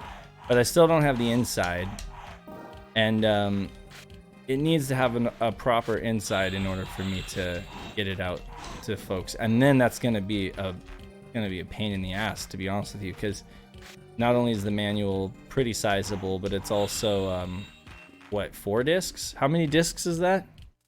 3 discs. Right. So Sorry, I'm yelling at my dog right now. Are you yelling at your dog? He's just barking at people down the street. But anyways, actually, if you want to send me that updated manual, I mean, you saw my work with the sticks. I'll continue as much as you want with that, and I'll see how far I can get. And because I have the scanner and stuff, so it'll be easy for me just to throw that in there and do that. So if you want and give me the updated files with what you got, I can just throw that together and we'll see where we can go from there. Oh, he got me. Okay. I was kind of curious from a design standpoint because it looks like just even without all the logistics, printing and the shipping and cutting, it just seems like the actual like time you dump into the painstakingly, designing, each page. Like it looks like, you might translate so much from the Japanese manual, but at a certain point you take a lot of artistic liberties to put in, cutscene excerpts or what story reels or whatever those are. I only have a couple of years, but like I'm always impressed by what I see, and honestly I think that's the most impressive part of it, is that attention to detail inside the manual. I'm just kind of curious, like, what do those what is your process for thinking about what should be included in there, and then how much time are you putting into that? Well, I don't want to give all my secrets away. But what I like to do is, first I just like to decide if the project is something that I'm interested in doing, because you're right, if I'm gonna do it, I'm gonna put a lot of love into it, and so it has to be something I love. It has to be something that I'm interested in, So if I'm choosing something like Christmas Nights is one that I'm still not sure if it's done, if I consider it done. I mean, like Ben Boyd, he did one, and he actually included a full manual, like with a lot of instruction on what's included on the disc and stuff like that. So like when I saw that, I was like, mine's just basically the storybook, because when I did it, all I really wanted to do was capture the feeling of Christmas Nights, Yeah. And I figured, it was kind of like all people got in the first place was a demo disc sleeve, so it wasn't like they were really missing out. If anything, it was just adding to what they got. But after seeing Ben's, I'm starting to think, it might be good to have the story and like a short manual excerpt to at least explain what's included on the disc. Personally, yeah. I mean, would that be adapted from just full nights then, in a way? Yeah, I mean, I guess I don't know if I would include the entire manual on nights. I don't know. That's a good question. I really don't know. I haven't thought about that yet, but I need to, because I am planning on doing another run. But I don't know, when I do, I don't know, like Radiant Silvergun, for example. Like I could have given it I certainly didn't give it the working designs treatment with like a 30-page manual or anything like that. But I was like, okay, so what do I need to include on here to allow people to get a sense for the game that they're playing, more than like the Japanese version or whatever. And so, that was one that was kind of, I don't have any regrets. Like, I'm happy with how it turned out, but to be honest with you, at first I wanted to include the translation that was done on, are you guys, if you look at some of the old forums, you'll see there was like a fan-made translation. Or sorry, not a game, but like they did a fan translation of the script. It was very verbose. It was it had a lot to it, but it also yeah, and you can look. My other question there was because you have the Xbox 360 version of Radiant Silvergun. Yeah, that's and so that one has a translated version. I was curious which one you would draw from. I drew from the Xbox translation, which was honestly a little lazier, and then I kind of added to it, but I didn't. Yeah, so it was kind of a mix between the two, and then I wouldn't say lazier. I mean, to be honest, you got it from the source, from Treasure itself. I mean, sure, but I'm saying they did a lazier translation than the fans did. I've read both of them.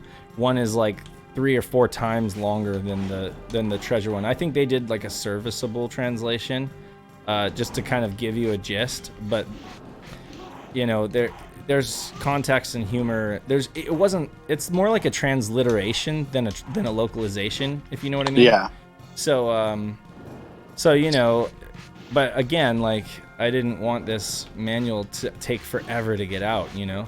So I kind of went with a hybrid, I guess you could say, translation. And when you're reading it, it still doesn't make much sense. But the gist of that game, if you guys don't know, is just kind of like history repeating itself and the robot creating clones. And that's why they dug up the robot, because it was him, you know, like from prior history. And they don't realize that they're clones, you know, and that they're basically having to repeat the same action over and over and over again, and failing at that. If that makes any sense. I don't know, maybe that doesn't make any sense. You know, it does. Go ahead. Well, it's just treasure. It's like, you know, like for them to include such a weird story like that in a shooter, you know, most shooters don't even have much of a story at all. So it's like they try to make it deeper than it really would be, you know, for a shooter. Yeah. I mean, just going back to general translation and the ethos that, you know, you're exactly right. It seems like, not that I've done it myself, but I have a couple of friends who used to work at the translation and testing teams at Nintendo. And, you know, that whole process sounds fascinating to me, because you're right. You know, to just literally translate something is just not going to take advantage of, or, you know, it's like missing out on a lot of the humor, the colloquial, just a lot of the language, turn of phrases, the way that we provide context in our language is very different from Japan. And, you know, to see translation teams, when they do it well, like I gotta think the modern, you know, Sega's teams, when they're translating those Yakuza games, they gotta be some of the best in the business. I mean, because they'll have an entire puns and jokes and just that wouldn't have existed in the, you know, original writing, but end up working so well because they're both faithful to the events that are unfolding. They're doing the base level job of conveying what's happening, but also adding a level of character and charm in their own right that didn't even exist in the Japanese version. And I think that is super cool. So I'm curious to go through and look at the fan translations of the Radiant Silvergun script and compare it to the base level 360 one, which is really the only one I was familiar with. Yeah. So the fan translation ones, they're like offline, but you can use the crap. I just got crushed. But you can use the Wayback Machine to find them, because I don't think they're hosted anymore. But yeah, they're good. It's I feel like I mean, again, Pat's right in one respect, that it is official. That's another reason why I decided to use the treasure one, because I mean, it is official, so I can say that, you know, that was an actual official translation, even though it's lacking something that the fan translation had. But I mean, a good class. Sega would have done something like that anyways. It did get localized, so. Yeah, a good example of a retro or classic localization, I think, would be Earthbound. You know, like older game, but awesome job in my opinion. You know, on the localization and just, you know, very 90s, very like 90s America. Do you guys agree? Have you played Earthbound? I actually haven't played. Well, I played it for a few hours when I was a kid. Oh, really? I never played all the way through it. Oh, wow. Yeah. None of the Mother games. That was like 20 years ago, probably. Yeah, they're actually really good. And the GBA Mother 3 was also very good. Which that got a fan translation. I really liked the translation of Earthbound, and I'm actually playing through an uncut version that I got from a local friend that does repros. Oh, yeah? Shout out to Wizard Reproductions. You guys know who he is. But he got one for me, and I was playing through the Earthbound copy, and it's really good. Earthbound uncut, they like have the cursing, they have the actual like meanings for it. It's really cool, but I kind of prefer like the English version of that. I think they did a good job. But, you know, also the uncut one's also really good. So it's like, you can't go wrong. But you know, I love Earthbound. I really want to sit down and beat that one of these days. Yeah, so I mean, I don't really know what else to say about the whole reproduction thing. So Yeah. No, that's yeah. I mean, yeah, it's kind of curious. It's fun. What's really weird is I keep thinking about like, what's the difference? What's the difference between? I mean, at the end of the day, there's like publishing video games has become a hobby for some folks, and I just think that that's kind of funny.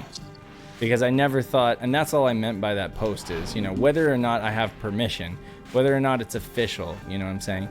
I'm doing a lot of work, and I'm not just a bootlegger, okay? Like, I'm not just scanning and copying games, you know, and trying to sell them for profit. That's not what I'm doing. I mean, I would take no joy in that at all. You know, it wouldn't be a hobby. What I'm doing is, it's an art, you know, and it's a hobby. And it's fun, actually. You know, it's fun because it helps me kind of like, I guess, live vicariously in a way, or like experience a hypothetical, you know, timeline where it's like maybe we got this stuff, you know. I know that sounds cheesy, but that's kind of how it feels to me. That's kind of yeah. I mean, more games in your Saturn US library, right? Yeah, that's true. But I mean, for the sake of argument, I mean, Pat's got Araya in his Saturn. I mean, he can play all these games anyway. So it's like, if you really want to get deep, it's like, what's the point of having physical copies of this stuff anyway? So I don't know. Well, what's the point of doing anything at that point, you know? Exactly. Yeah. You know, like, I mean, the same thing with the Dreamcast. I mean, yeah, I could easily get, you know, the bootleg, was it the Dreamcast ST, what was it called? The GDEMU. The GDEMU, I get a bootleg one of those, or just be patient, get a actual one. But it's like get an AliExpress one for $10. Get an AliExpress special for $10, or that you never know, gets wait to for you. it. Yeah. The thing is that I collect Dreamcast because I love the console. I like the way that Dave feels about the Saturn is the way I feel about the Dreamcast. I mean, it's a great console. I love collecting for it. I grew up with it. Yep. I think it was underrated and it didn't get its time to shine. And now, I mean, I literally am getting a new game in the mail for it coming like this Saturday. You know, I got FX Unit Yuki, and I'm so excited. Yeah. So the thing, I'm of a few minds here, and part of it is just how disparate the community is and what we're all in it for. Disparate.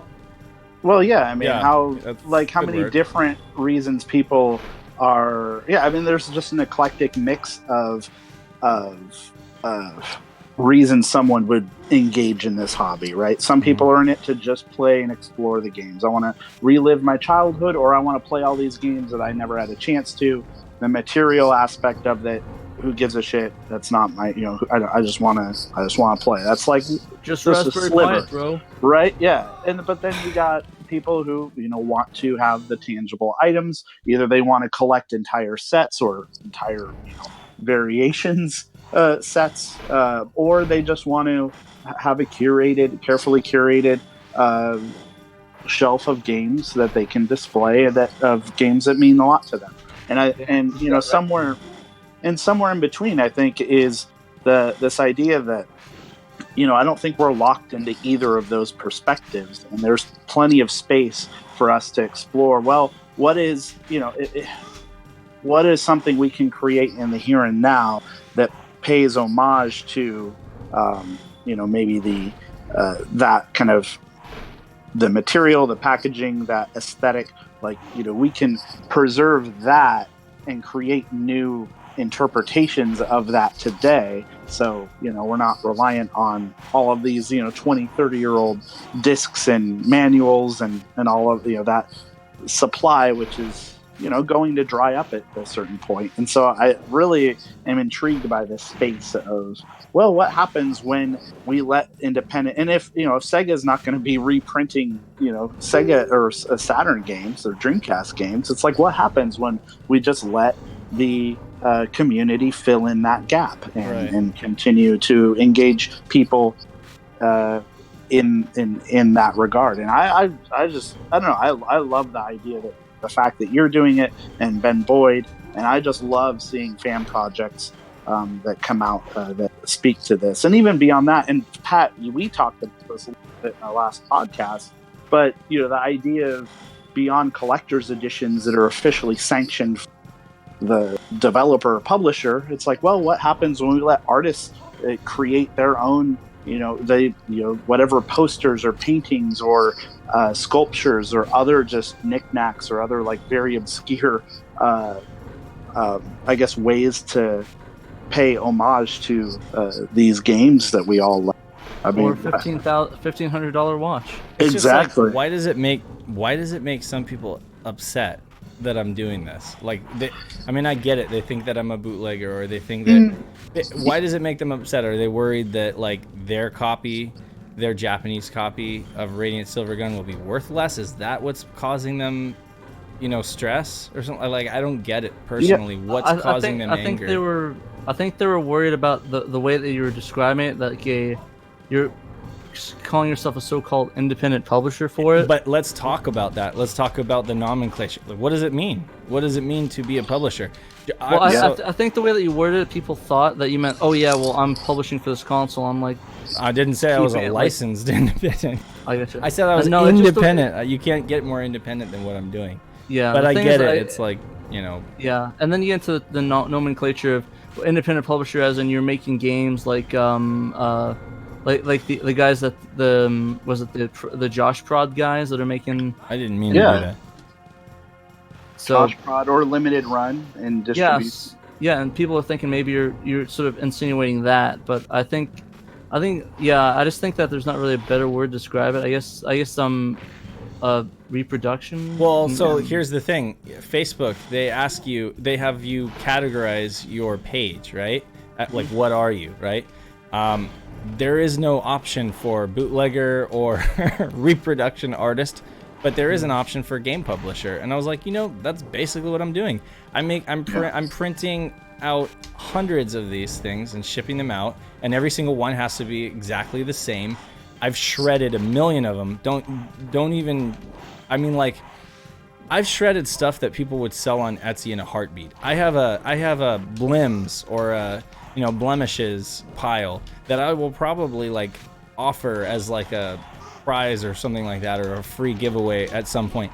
But like, if it's not perfect enough, I won't ship it out. I don't care if it has like a tiny little corner smudged or something like that. Like, people are expecting, and they're paying for it, so it's like it has to live up to a certain standard. It has to live up to my standard, because it's what I would want if it was for my collection, right? So and that's not me flexing or posing. I'm just saying, like, you just totally flex on everybody. I'm not, though. Like, such a flexer. I'm telling you, such a flexer. I'm telling you, like, that's my dream. My dream is to make these things live up to like people's expectations, live up to like exceed people's expectations too, because I feel like repros are lazy. I feel like a lot of repros are lazy, to be honest with you, and I feel like we should have higher standards as a community.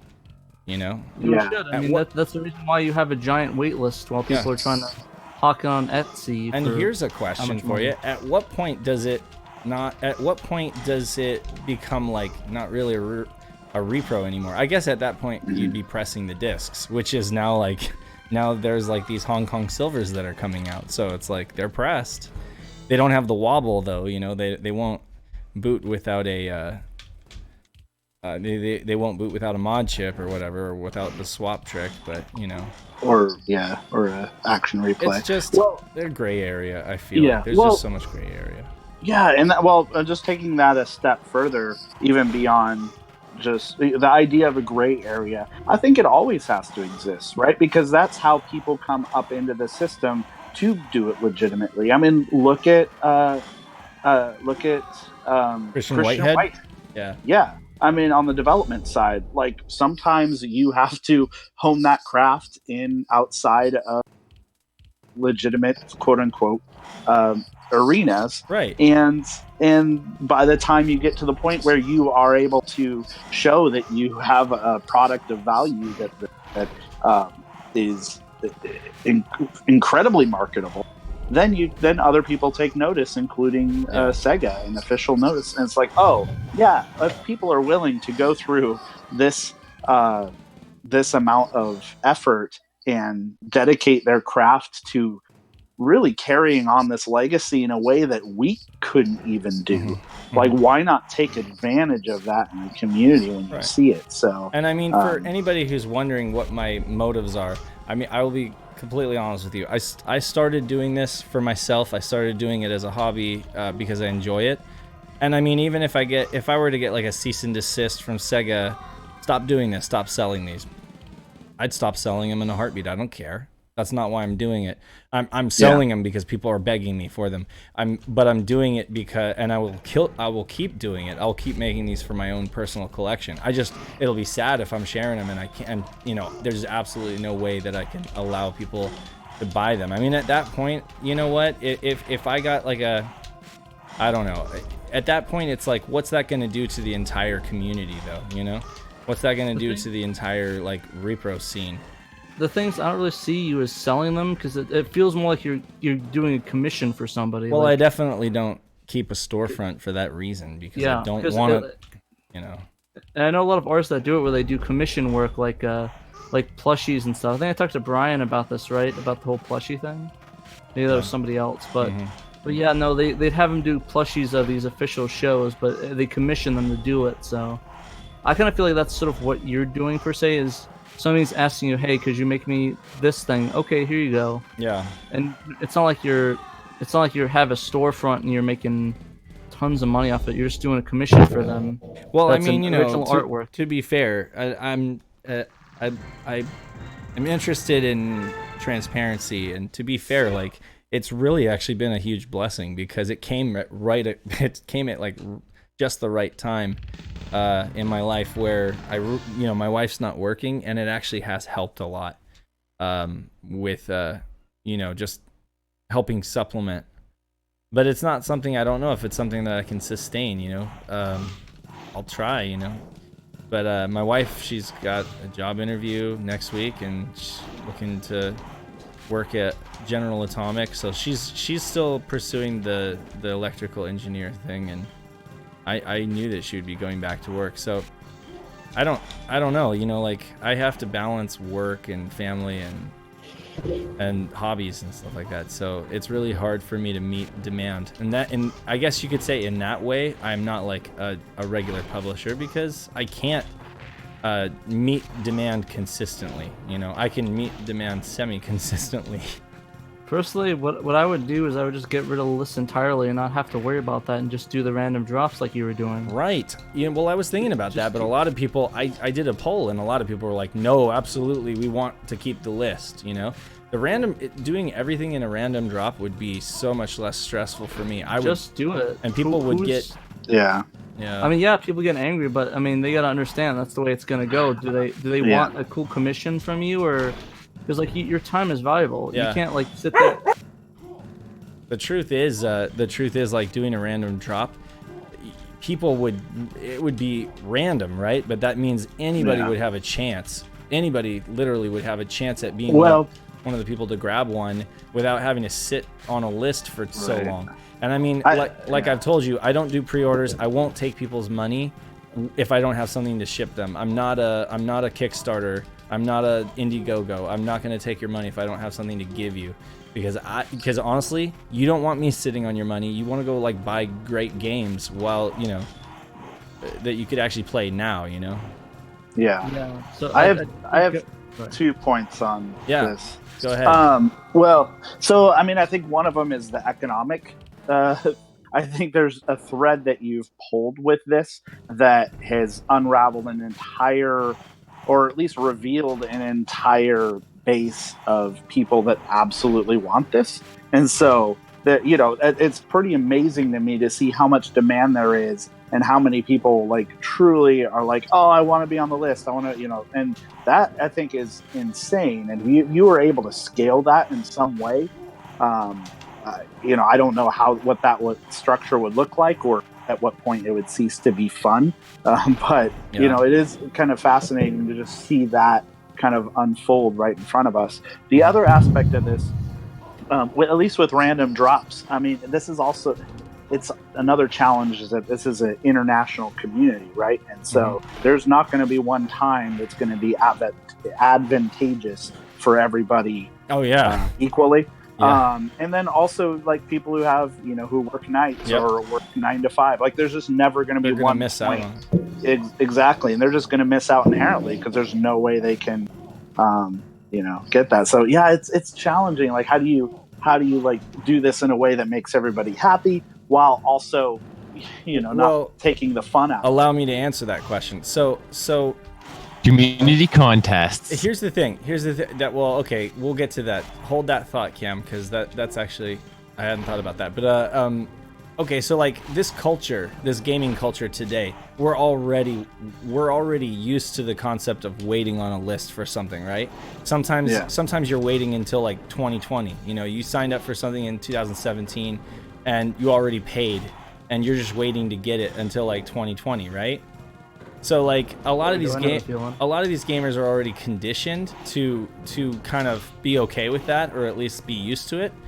So I'm doing the same thing. The only difference is I'm not taking your money, but I am promising you a spot on that list. You know what I'm saying? So it's like you're gonna get your game. You're just gonna get it as fast as I can humanly possible, make it.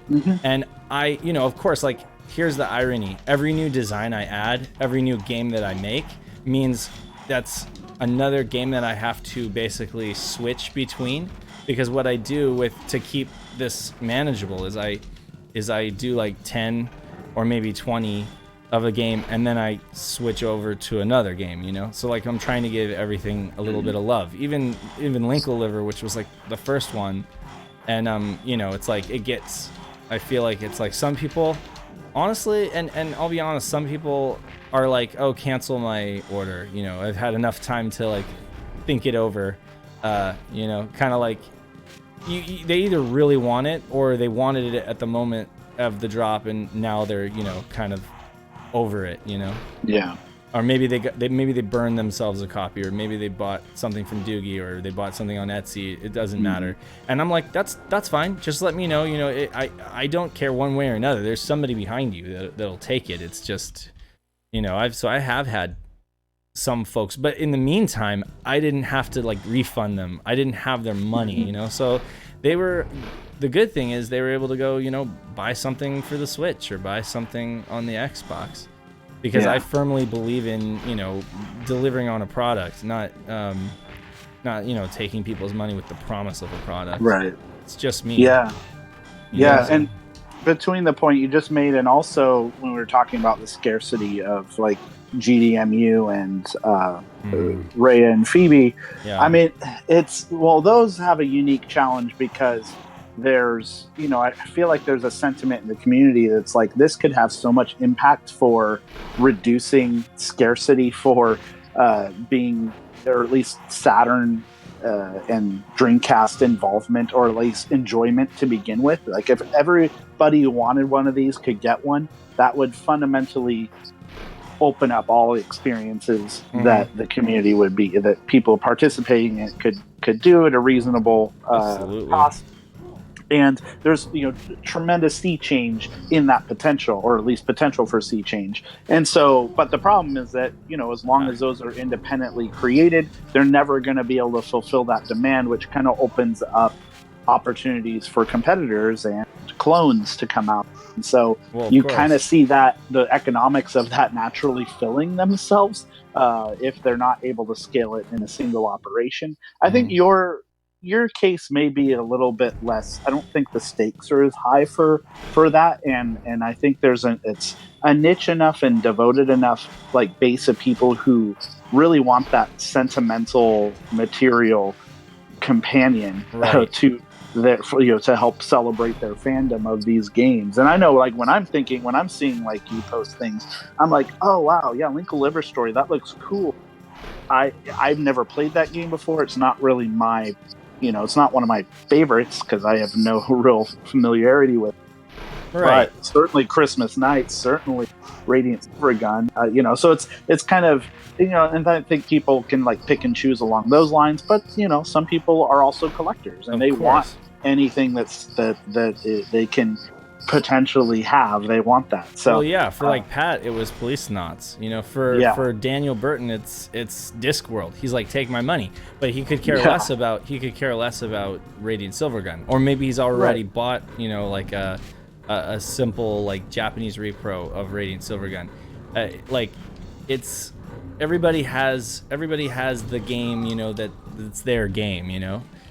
So yeah, there's a lot of people that won't be takers on certain games, but the funny thing is I'm a taker on all of these, you know. Like, there hasn't been a single game that I've done that I haven't like been personally invested in, you know. I mean, you probably wouldn't be creating them to begin with if they weren't, you know, passion projects. But like, of course, like Discworld, for example, it's a really old point and click. It's definitely shows its age, and I mean, you know, it doesn't have, I mean, even point and click games as it is have show their age and aren't necessarily a beloved genre anymore. Not to mention the fact that the best system to play it on is probably a PC, you know, not the Saturn, although it does have support for the shuttle mouse, you know. But I just feel like I have such great memories of Discworld. Like, when I was growing up, Myst, games like Myst and games like Discworld, I experienced those on consoles because I didn't have a beefy PC. You know, I didn't have like a 486 or a Pentium or whatever, you know, like, so I experienced a lot of those games in 240p on a PlayStation in this case, and in some, you know, in Discworld's case, it was a PlayStation because it didn't come out on Saturn in our territory. And I always felt kind of jilted about that, like, you know, come on. First of all, it was published by Psygnosis. They've published several things in the United States, you know, on the PlayStation. Why can't they just publish it on the Saturn? I don't know. I guess they just decided the market wasn't there as far as the Saturn goes. Maybe it was already a niche thing niche thing on the PlayStation as it is. But, you know, PlayStation got like Broken Sword, and that's another game series that I love and I experienced on the PlayStation that I really wish would have come to the Saturn. It's not like the Saturn couldn't handle it in 2D. Right. That was mostly sprite based. Yeah. It was all sprite based, and then some MPEG, you know, which, you know, the Saturn could do that too. Imagine a version of Broken Sword with the MPEG card. I mean, that would be the definitive console version, you know. I'm dying now. I'm just not in this anymore. Yeah. Well, yeah. I mean, it's interesting to just think about what was like super dark on the camera. Oh, natural light. You've been on camera for a while. Yeah, I need to get some better lights to do this. But anyways, keep going. Yeah. You were saying. I was just saying. I mean, I kind of wish in some way I could go back and pick the brains of both the developers and publishers who are in the position to make these decisions, especially as the Saturn maturing, as it was looking increasingly clear that it wasn't going to dominate the landscape. You know, I'm kind of curious what that calculus was between, well, have we put this much work into it already? Should we just like not accept the sunk costs and just see it through and release it? Versus, you know, how do we greenlight these projects that are going to require especially if it's a 3D game, I mean, it's going to require a disproportionate amount of effort to get it onto the Saturn, knowing full well that the ceiling is so low for as many as we're going to be able to sell compared to the PlayStation. And so, yeah, I mean, I like, it doesn't surprise me that support kind of dropped off as quickly as it did, and a lot of, and even translation projects where those games are already created and released in Japan and successful. I mean, obviously, we can talk about the implications of, you know, Bernie Stoller and all of them, and, you know, the Sega of America's part in not wanting to mess with that. But even at the development side, on that level, like, it's fascinating to see, like, what tipped that decision. It's like, oh yeah, even to do the translation correctly, to do, you know, to print all these copies, to have that whole supply chain system to distribute them to retailers, like, it's just, at what point is that just too much for what fanboys have to realize? And you know, like, I feel like, I hope that we all grow up. Some people don't, but like, as we get older, we, you know, experience what it is to be an adult, what it is to have a job, what it is to have to deal with, like, just pragmatic life, you know, we start to realize that not everything is just this ideal like fanboy situation where everything's a passion project. A lot of these companies, they're just companies. They're working for a living. They have no they don't care about these games, you know. This is a job to them. They need to go like feed their families. So at the end of the day, they're actually thinking more or less, what's the bottom line? Is this game going to sell or is it not? Because if it's not going to sell, I'm sorry, we're not releasing it. You know, that's just the way that it goes. They need a return on investment that's absolutely gonna at least put them not in the red perennially like the Sega. Cannot get up this thing. It's like the Metroid jump, but I'm not doing it. Yeah, there it is, really and then I die at the top. I must think you do this jump like 500 times. I know, like look at that. How cheap is that? They've got spikes right at the top so that when you succeed, you die. Yeah. Oh man. But no. But, yeah. That whole time though, I don't know. I think we do like an entire collaboration episode on the economics of the late stage and I mean North American Saturn. Lots of people aren't interested in that stuff, you know, but I'm interested. I geek out on that kind of stuff. In fact, that's why I love reading Next Generation, because it gives you a lot of that industry by far the perspective. best magazine of the time. That's my favorite magazine. As far as I mean, when they had an interview. Well, they prioritized interviews with everybody from publishers and developers alike. But the questions they asked really kind of got at the heart of why were they doing those projects? What were they looking to get out of them? What are they seeing the market look like in the space that they can occupy within it? And I think I grew up on an EGM and I have very fond memories of, I was a subscriber for several years, but when I go back nowadays and look at the Game Pros and the EGMs and those magazines, like comparatively for them, it was like, well, what's the frame rate? What's the resolution here? And when I'm going through their preview articles, they're not really trying to get at like why the game exists. They're just trying to summarize as many of the feature bullet points that you could inevitably find on the back of the box.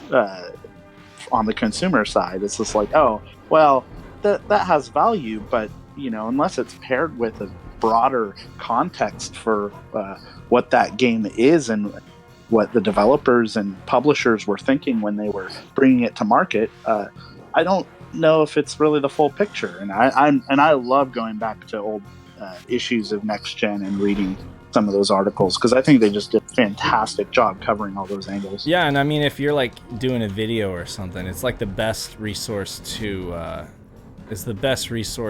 study, because it really does give you a time accurate look at things, with that perspective, so it's an excellent resource. But I mean, that what I was getting at is just that, it was business. Everything was business to a degree. Yeah. I mean, sure, like the developers were invested, for the most part. But the developers didn't call the shots, I mean, they weren't the ones setting the budget. They weren't the one. Right. They weren't the producer, They're the developer. So, the producer at the end of the day and the project managers, they have to make sure that it's on schedule and that that when it hits the market that it's actually going to sell, and that's not always the case. Especially wasn't the case with the Saturn. Unfortunately, my favorite console, but I'm gonna be honest when I say that, Saturn didn't really, do well enough to get that vote of confidence on a lot of these games, to get that green light. Yeah, and oh, go ahead, sir. Oh, I was just saying, nowadays with indie games and stuff, we're spoiled. We have to remember that, you didn't have indie games back then like that. So it wasn't like things could get greenlit so easily. Right. Yeah, I mean, I almost wonder if there's always been traditionally this kind of detachment from how the sausage is made, so to speak. On the consumer gamer side. I like that analogy. Yeah, I mean, because like we've always kind of just been focusing on the end product. How that hype cycle, right? It's like, why should I prepare to buy this game? What am I going and then when the reviews come out, it's like, oh yeah, what did it score? Oh, okay, I'll buy it or not. And then and then the magazines or like any media basically just dropped it. They didn't traditionally cover a game on the follow through of, well, what's the community reaction to it? What are people discovering? What's and I think internet, like a lot of internet media is doing a better job of that now. But the gap we're still not filling is the idea that, to be fair, we're still locked into that hype cycle, but there's so many like indie outlets and other media, like, Unwinnable or Waypoint or Vice Games, or, there's a lot of just disparate people out, Gama Sutra who will do a lot of postmortems. I mean, I think there is a lot of interest or retrospective happening even in the modern space. But my whole point with that is that to a degree, we're still only now kind of getting a sense of the human cost of what these giant projects require from the developers. And so you're seeing more and more stories come to light about, the working conditions and the hours required. From Take-Two and all of these companies this is now shedding a lot more light on something we've never had to really think about before. So that's kind of what I'm excited by is just seeing that dialogue expand a little bit to be more or less about like what is the consumer ultimately getting, and more about what are all the moving cogs in this industry or this medium that have to happen to make these games possible. And I have no idea what can we do to improve it. Yeah, I mean, when I was a young gamer, naive gamer fanboy, I gave no thought to developer publisher. I think listening to Jeremy Parish and reading his articles on Retronauts and stuff, it made me more cognizant of like the whole publisher side of things. And then collecting the games and for my library and like looking at a lot of the mistakes that they made, looking at a lot of the lazy cut corners. I start to realize like, okay, like none of this is an exact science. There's companies behind this stuff, and I really started geeking out on like who was the developer, who was the publisher, what kind of work were they doing at the time, and as a kid, like I just kind of blurred those lines in my mind. Like it was just a game, like it was magic, it ended up on the store shelf somehow. It materialized, but it's like we because go ahead. Oh, go ahead. You've been trying to get a word in, Edge. But I've been trying to. I wanted to bring something up, but I kept getting. The dog kept barking out the window. What's up? One thing on the repro stuff I wanted to bring up real quick was why not? I was talking to somebody we know that both of you guys know about possibly getting a license for maybe getting these reproductions done from Sega, like just licensing the manual and artwork from them again. Right. And how it might be possible just to do that and maybe go official. Maybe.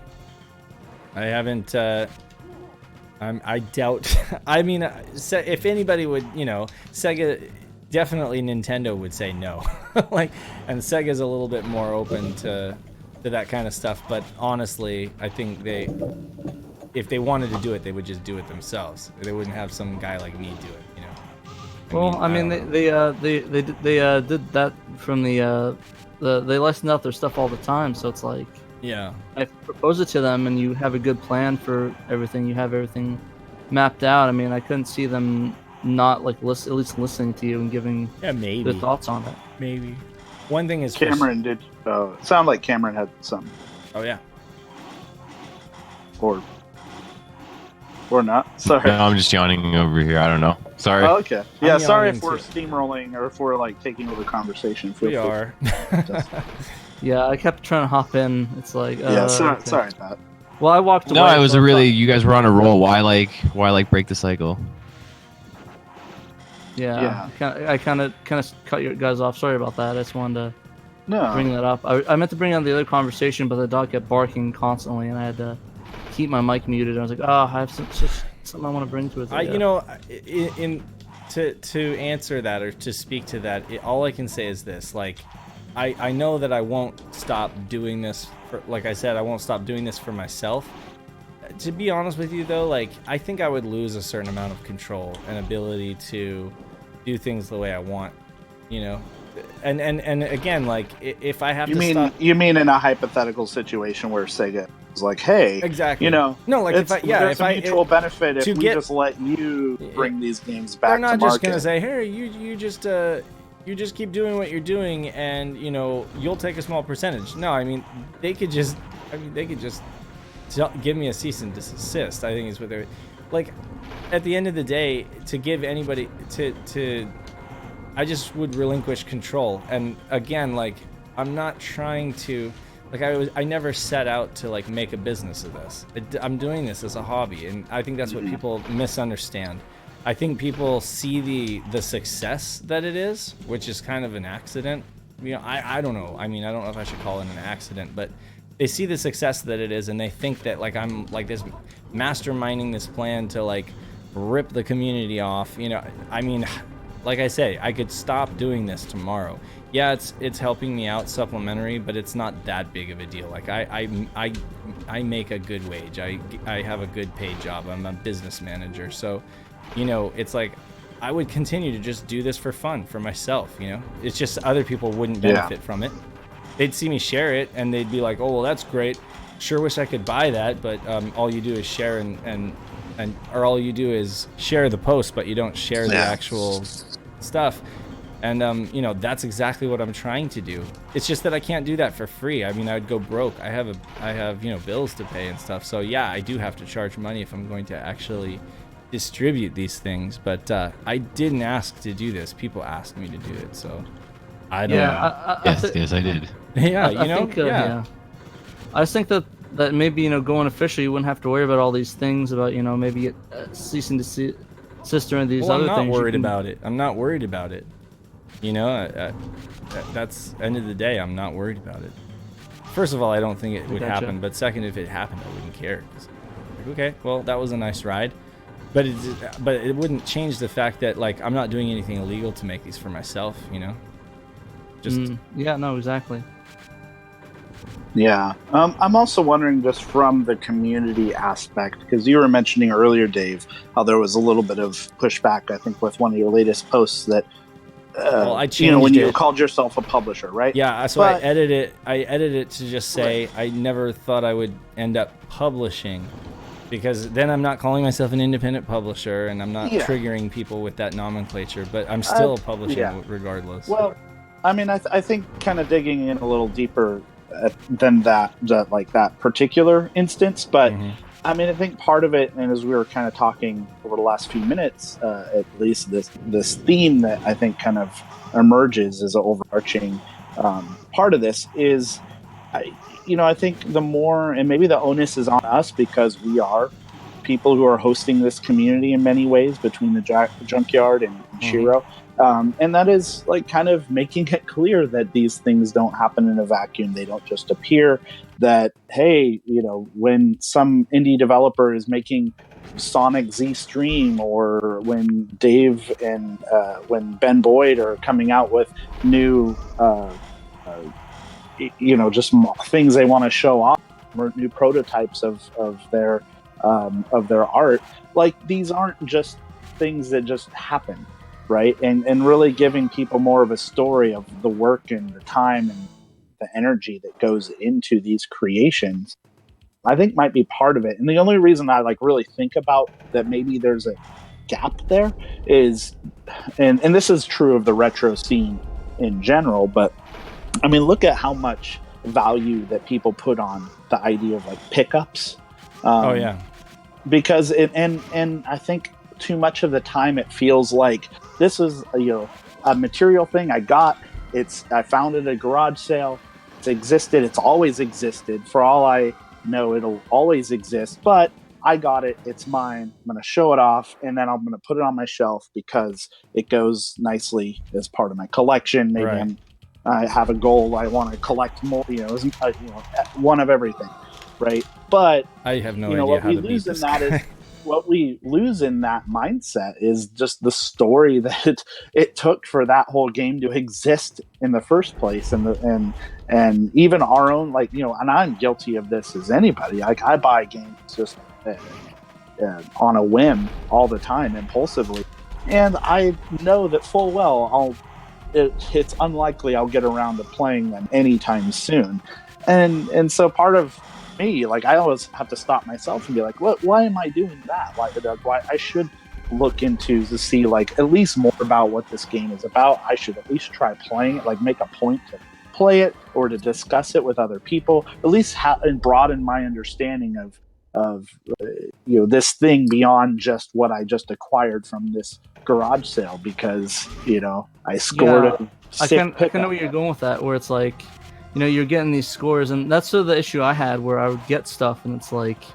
I'm not really gonna play it, and I would get like giant bundles where I'd go to Goodwill and buy a bunch of random games, and it's like I'm stuck with a bunch of shitty sports games. Sorry, a bunch of horrible sports games, or just a bunch of junk just to get this yeah, one. It's Dave. It's your call, your stream. Gotcha. Yeah, but, no, you I can swear on my stream. I don't care. Gotcha.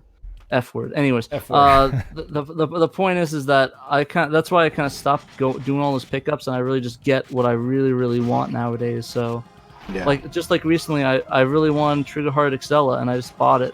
You know, just bought that singularly, or like Mars Matrix. It took me forever to find that anywhere locally, so I just bought that online. It's like, and I'm just getting like one game at a time. It's like, I think it's a lot easier if I pay a little bit more for a little more expensive game, like $100 or $75, and like have the one game, and it's like, oh, okay, well, there's the one game for the month, and I'll get another one that I really want next month, and I'll have time to play that. And so I just limit myself. I don't like go to get random systems, even though I see really good deals on stuff sometimes. It's like, am I really gonna play it, or am I really gonna hop in on it, or will the deal be worth it?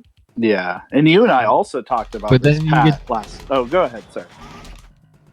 Then you get to build those experiences with that game. Like, I've had the Saturn for this is my second year having my Saturn collection that I've had, and I've been meaning to write reviews and stuff like that, but I haven't felt like I've built enough of an experience with those games to be able to say, this is how I feel about it. This is the experiences that I've had with these games, and this is the I guess, like the experiences that I've had or cultivated. Yeah. Well, I mean, I'm almost wondering if there ever a great point to call that, to draw that line to say, oh, okay, I've played this enough that I can, lay out all my thoughts, and this is the definitive, like, my definitive thoughts on the game. And honestly, I think all of those conversations are iterative in a way. So sometimes it could just be easily or equally as rewarding to play a little bit of it, say, go just post out to the community, hey, I've been playing this. This is really cool so far, these first couple levels. Who else is, who else remembers this game? And that's kind of a fun way to approach it too. So you don't necessarily have to feel completely confident that you know everything about the game and have experienced it in its entirety just to well, no, that's not what I mean. It's just it's sharing those thoughts and building those experiences with the community too, where you said, you can say, well, I've played it, I'm going to go out and I'm going to share these things with these people, and then in like so many months you can look back and be like, okay, well, when I was playing this, I reached out and I was playing with Dave, or I was playing with Brian, and these games, we built this connection over it, and it was really part of the experience. Not just the game, but what came from the game. Yeah. And I definitely get that. Oh, go ahead. Sorry. Yeah, because I had the same thing when I shared out that Money Pozo Moija or whatever that was. I don't know if you guys remember that post, but I shared that out, and like I just talked about, oh, I played this cool game, I saw it on this video. Like, I didn't even buy it. I don't even own the game, and like I got some good discussion going on, and people like, oh yeah, well, I just bought like the copy on eBay, the only one they had on eBay, or I just went out and bought it, and that's really cool too to see that. So it's like you don't need to even buy the game and have that discussion too. It's just like you can just have it. Yeah, I mean, maybe that's why the community exists. Our own, what would normally be an offline solo experience that's more or less insular. Like, it's kind of cool to share that with other people, to get other people's perspective, and that in itself shapes our own experiences with those games when we go back to them and have those additional perspectives to draw from. Yeah, no, Because that's think about it, when you were in high school and you were playing Sega Saturn originally, say in like 1997, you couldn't have some of those conversations with people, period, because you'd be like, oh, I have a Saturn. They'd be like, well, I have an N64 or a PlayStation. I don't want to talk to you. yeah. Yeah, You know, no like how kidding. many people with a Saturn did you know? You know, I at didn't that even know it time, existed until 2005. right? For me, it was like, So like that's what the Facebook groups are. yeah.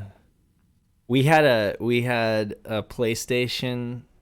Well, I was totally Nintendo before that. I had a Super Nintendo that was like my favorite system, and we got a PlayStation, and my dad would take it on the road, you know, like because he was in a band, you know, so he'd take it on the road in the hotels and stuff, and we would get to play it like when he brought it back home, and he'd always come back home with like 5 new games or something, you know, that he'd buy out on the road or whatever. So that was cool, but the Saturn to me was like, I'm a teenager with like very limited cash flow, and here's a console that I can just go buy for like $60 at a used game store because nobody wants it, right? And then it can like be my own thing, you know? So it was kind of like a push away from, I think it was just an act of independence, you know? And also I was excited that I could buy a whole console for like 40 to $60 with a game, you know? So that's what happened with the Saturn and me. It was like 97 that people were already over it, you know? Well, late 96, I guess. But like 97 was my first year with the console, and I just couldn't believe that it came out in 95. And here it was like 2 years later maybe, and it was already like so reduced. What was the best deal you ever got on a game for the Saturn? Panzer Dragoon Saga for $20 at Toys R Us. Nice. That was the best deal I ever got. When Although you adjusted for inflation, that's Adjusted like for- $3,000 now. Sure. Exactly. But was it hard to find Saturn games? Because I know a lot of the rare Dreamcast games, a lot of the rare GameCube games I wanted were impossible to find. Oh yeah, it was absolutely hard to find. It wasn't hard. It was just hard to find a lot of good games. Like, EB Games, or Electronics Boutique, as it was called back then. They had like a tiny little wall dedicated to Saturn long box games. And so anytime I saw something that looked cool, I would just pine over it and try to like save up and buy it. And I remember Enemy Zero was like one of those games where I like must have looked at that box, read the back, you know, I went back several times to the mall to look at that game, and it never disappeared. It was like that same copy. I told my uncle, I was like, please buy me this game for Christmas. Yep, he went to that EB, he found the exact copy and bought it as a Christmas present for me. I have no idea how much he paid, but I'm sure that clerk at EB was just like, oh, finally we sold this. Yeah, You know? I mean, it must have been really cool though, seeing all those, I guess, rarish games now, when it's like they're going for hundreds, and now you have a wall of them for like, maybe one of them's like 80 or 70 or no, probably even just 60 is the max on those, right? Yeah, or were they all like sports games? I and think stuff? Enemy Zero was probably like a $50 game still, like brand new, because I mean it was still, you know, it was still like a Sega published title, so it was a mainline title. I don't remember how much it cost, to be honest with you. I didn't buy it. My uncle bought it for me, but I do remember that games were anywhere between, you know, 20 to $50 new. But you could get a lot of stuff used too, so that was cool. Yeah. I just remember like going to Barnes & Noble and reading official Sega Saturn magazine, which was like an imported mag, just like just like Retro Gamer is now. You can find it on news racks, and I'd read that and I would just be like, wow, there's like all these other games that nobody's talking about because it's this console that nobody cares about, you know. So it was exciting, I think, you know. But I was definitely a loner in my interest in the console, you know, because nobody else that I knew cared about it. My brother was, I guess you could say my brother just kind of went along because he was my little brother. So, you know, he was just like, okay, whatever you say. You know? Yeah. No, I know that. I was the same way when I collected retro games back in like '02 when nobody like did it. But I mean, there's still some rare ones like Earthbound. I remember walking into stores and they're always $80, like in '01, '02. Yeah. And yeah, Oh no, I felt- remember them being expensive at that time. Yeah, Super 'cause- Nintendo games, yeah. Yeah, because like I mean, I was like the only one I knew that really collected for that stuff. Like everyone else was all new stuff, but I was the only one that had like an NES or had a Super Nintendo or got one for Christmas. It's like in 2002. It's like, oh wow. You know, another game. Do you guys have microplay in this day? a what? Microplay? No, I've never heard of that. Never Nope. heard of it. Oh, Microplay. Like in 2001 and 2002, there was a store called Microplay in Canada, I guess. And what it would do is it was like a retro game store back then. And you would go in and they'd take all your used games like in EB Games, but they would only do retro games because EB Games would only give you like $1 for like Little Samson. They'd be like, oh, you have Little Samson, here's $1. Right? So Right. Microplay came up and was like, we'll give you $40 for it. Right, and they were like doing that kind of thing. So that's when you would see like Earthbound or like Mario RPG for $99, or I would see like Shenmue 2 in 2002, and it would be there, but it was like $99. Well, it was still Yeah. an import at the time, though. I got it for 70 at EB. That was another one game that sat on that shelf at EB while I saved up the money and nobody else bought it. The PAL copy of Shenmue Yeah. 2.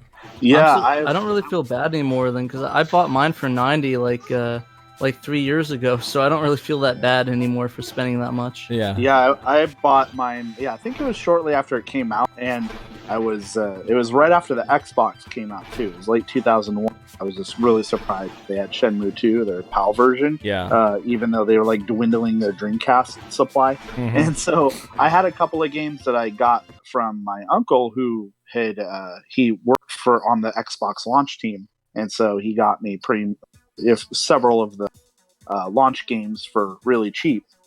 And I just wanted to trade one in, or I think it was Fusion Frenzy or something, and because I didn't really want to keep it. And what ended up happening is they thought I was returning it or something, so they gave me $60 or $50 value, which I just traded straight across for Shenmue 2. Walked out of the store, basically traded Fusion Frenzy for it, and yeah, that was a pretty good day. Actually. Wow. You should see if he had that Bill Gates signed Xbox. He does have it. It's green, the translucent green one. I'm sure he like still has it, or he gave it to his son or something. But yeah, that was pretty cool. And it says like thanks in his name for helping to launch the Xbox or whatever. You guys, But yeah, it's kind of cool. We got started here at 6:30 and it's like 9:11 right now. 9:11. Yeah, I gotta- I'm about. I gotta go to log work off soon. tomorrow, so we gotta cut this off. It was Okay. fun though. Yeah. It was fun. It was That's fun. okay. Yeah. It was It was fun. great to Hopefully be we can part do of it something again. like this. Yeah, absolutely. Good to have you, Cameron. Sorry we Yeah. dominated the conversation like we normally sorry. do. Yeah, and Cameron, if you want to Whatever. hop on the Anna streams, you're more than welcome to as well. Same as you, Brian and Dave. All right. Sounds All good. right, cool. Yeah, that's gonna be the next stream. It's not this Saturday because I'm going tubing. But probably the Saturday after we're gonna do a stream with Chaz or Snatcher. So sorry, Police Knots. Cool. Nice. All right, well, you guys, this has been Dave, Saturn Dave, with Sega Saturn Shiro. Please be sure to go check out the SegaSaturnShiro.com, Facebook.com/Play Sega Saturn. Go check out the Saturn Junkyard for some excellent conversation and camaraderie. What else should I plug? Check out Pat. He's doing fight sticks now. Beckett Versus. That's Facebook.com/ is it Beckett Versus? Yeah, Beckett With two T's. BERSUS. Yeah, Yeah. 2 T's BERSUS. Spelled out. Yeah. He's doing some awesome fight stick designs. Brian, the Virtuous Schlub, is pretty much the de facto host on the Titan cast now, it seems, right? Yeah, we got the podcast, which we've been doing more frequently now. Yeah, you have. Yeah, I think, yeah. I mean, part of it is that we've because every time we like wouldn't want to record a cast unless all 4 of us could make it. But it became pretty clear that that's just if we like uphold that standard, it's just not gonna happen. Yeah. So we have been kind of a little more lenient on that. But yeah, I mean, there's the blog as well, the SaturnJunkyard.com, the Facebook group. Cameron, and you're a admin of that, as well as Shining Final Fantasy Force, which is also a super awesome group. I love the camaraderie you guys have built up there. There's a plethora of Saturn resources for you guys, so be sure to get yourselves over to the internets. Well, you're on the internet right now if you're watching this, so just check out the various groups that we've shared this out in, and remember to play your Sega Saturn, and remember to share your experiences playing the Sega Saturn. Don't just be like a loner, playing. Yeah, even if it's fun. like even if it's like the millionth Panzer Dragoon Saga story, just do it. That made no sense, Pat. No, because I know that's like a lot of people don't really like the Panzer Dragoon stuff. I always see people voting, should we have Panzer Dragoon Saga posts and stuff? Right. Yes, have more Panzer Dragoon Saga posts. It needs more love. Yeah, seriously. I've seen a lot of people going against that in the junkyard. It's like, oh, we have enough of these, or people are voting, should we ban the Panzer Dragoon posts? And I'm like, no. Yeah, why no? Yeah, I mean, that is an interesting thing. And there was somebody who commented who was like, "Oh, I'm so glad." Any other group would have like yelled at us and told us to just keep it all on one thread. And it's like, well, yeah, we don't. Well, we don't really give a shit. I don't think we're. Well, there's only one rule on the junkyard, right? Don't be a dick.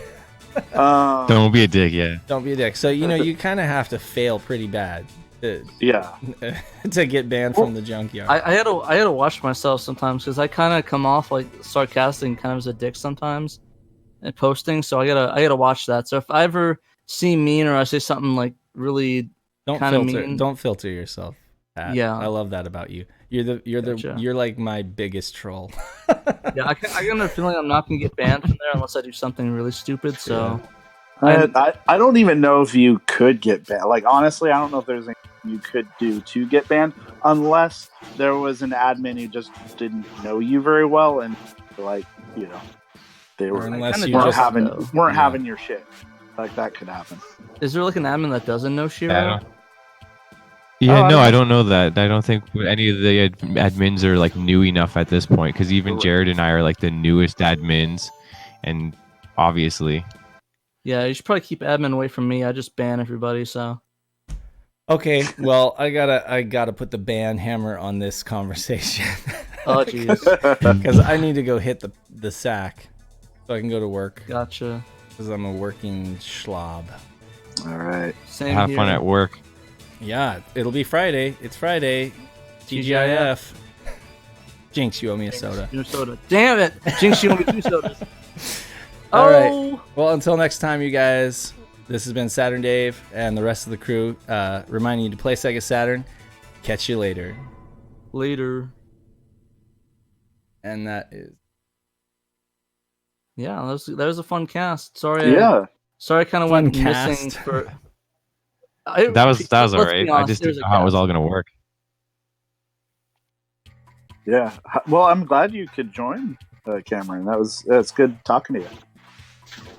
Well, I just didn't know how my internet was going to handle the whole Discord and the live stream and all that kind of stuff. Wait, what province did you say you were in? Well, I'm in Ontario, but I live in a rural community, so we don't get high-speed internet. We only just got the satellite internet a few years ago. Before that, it was just dial-up. Oh yeah, yeah. No, I don't think you cut out at all, but I could tell. Yeah, you sounded pretty good. Yeah, you were good after.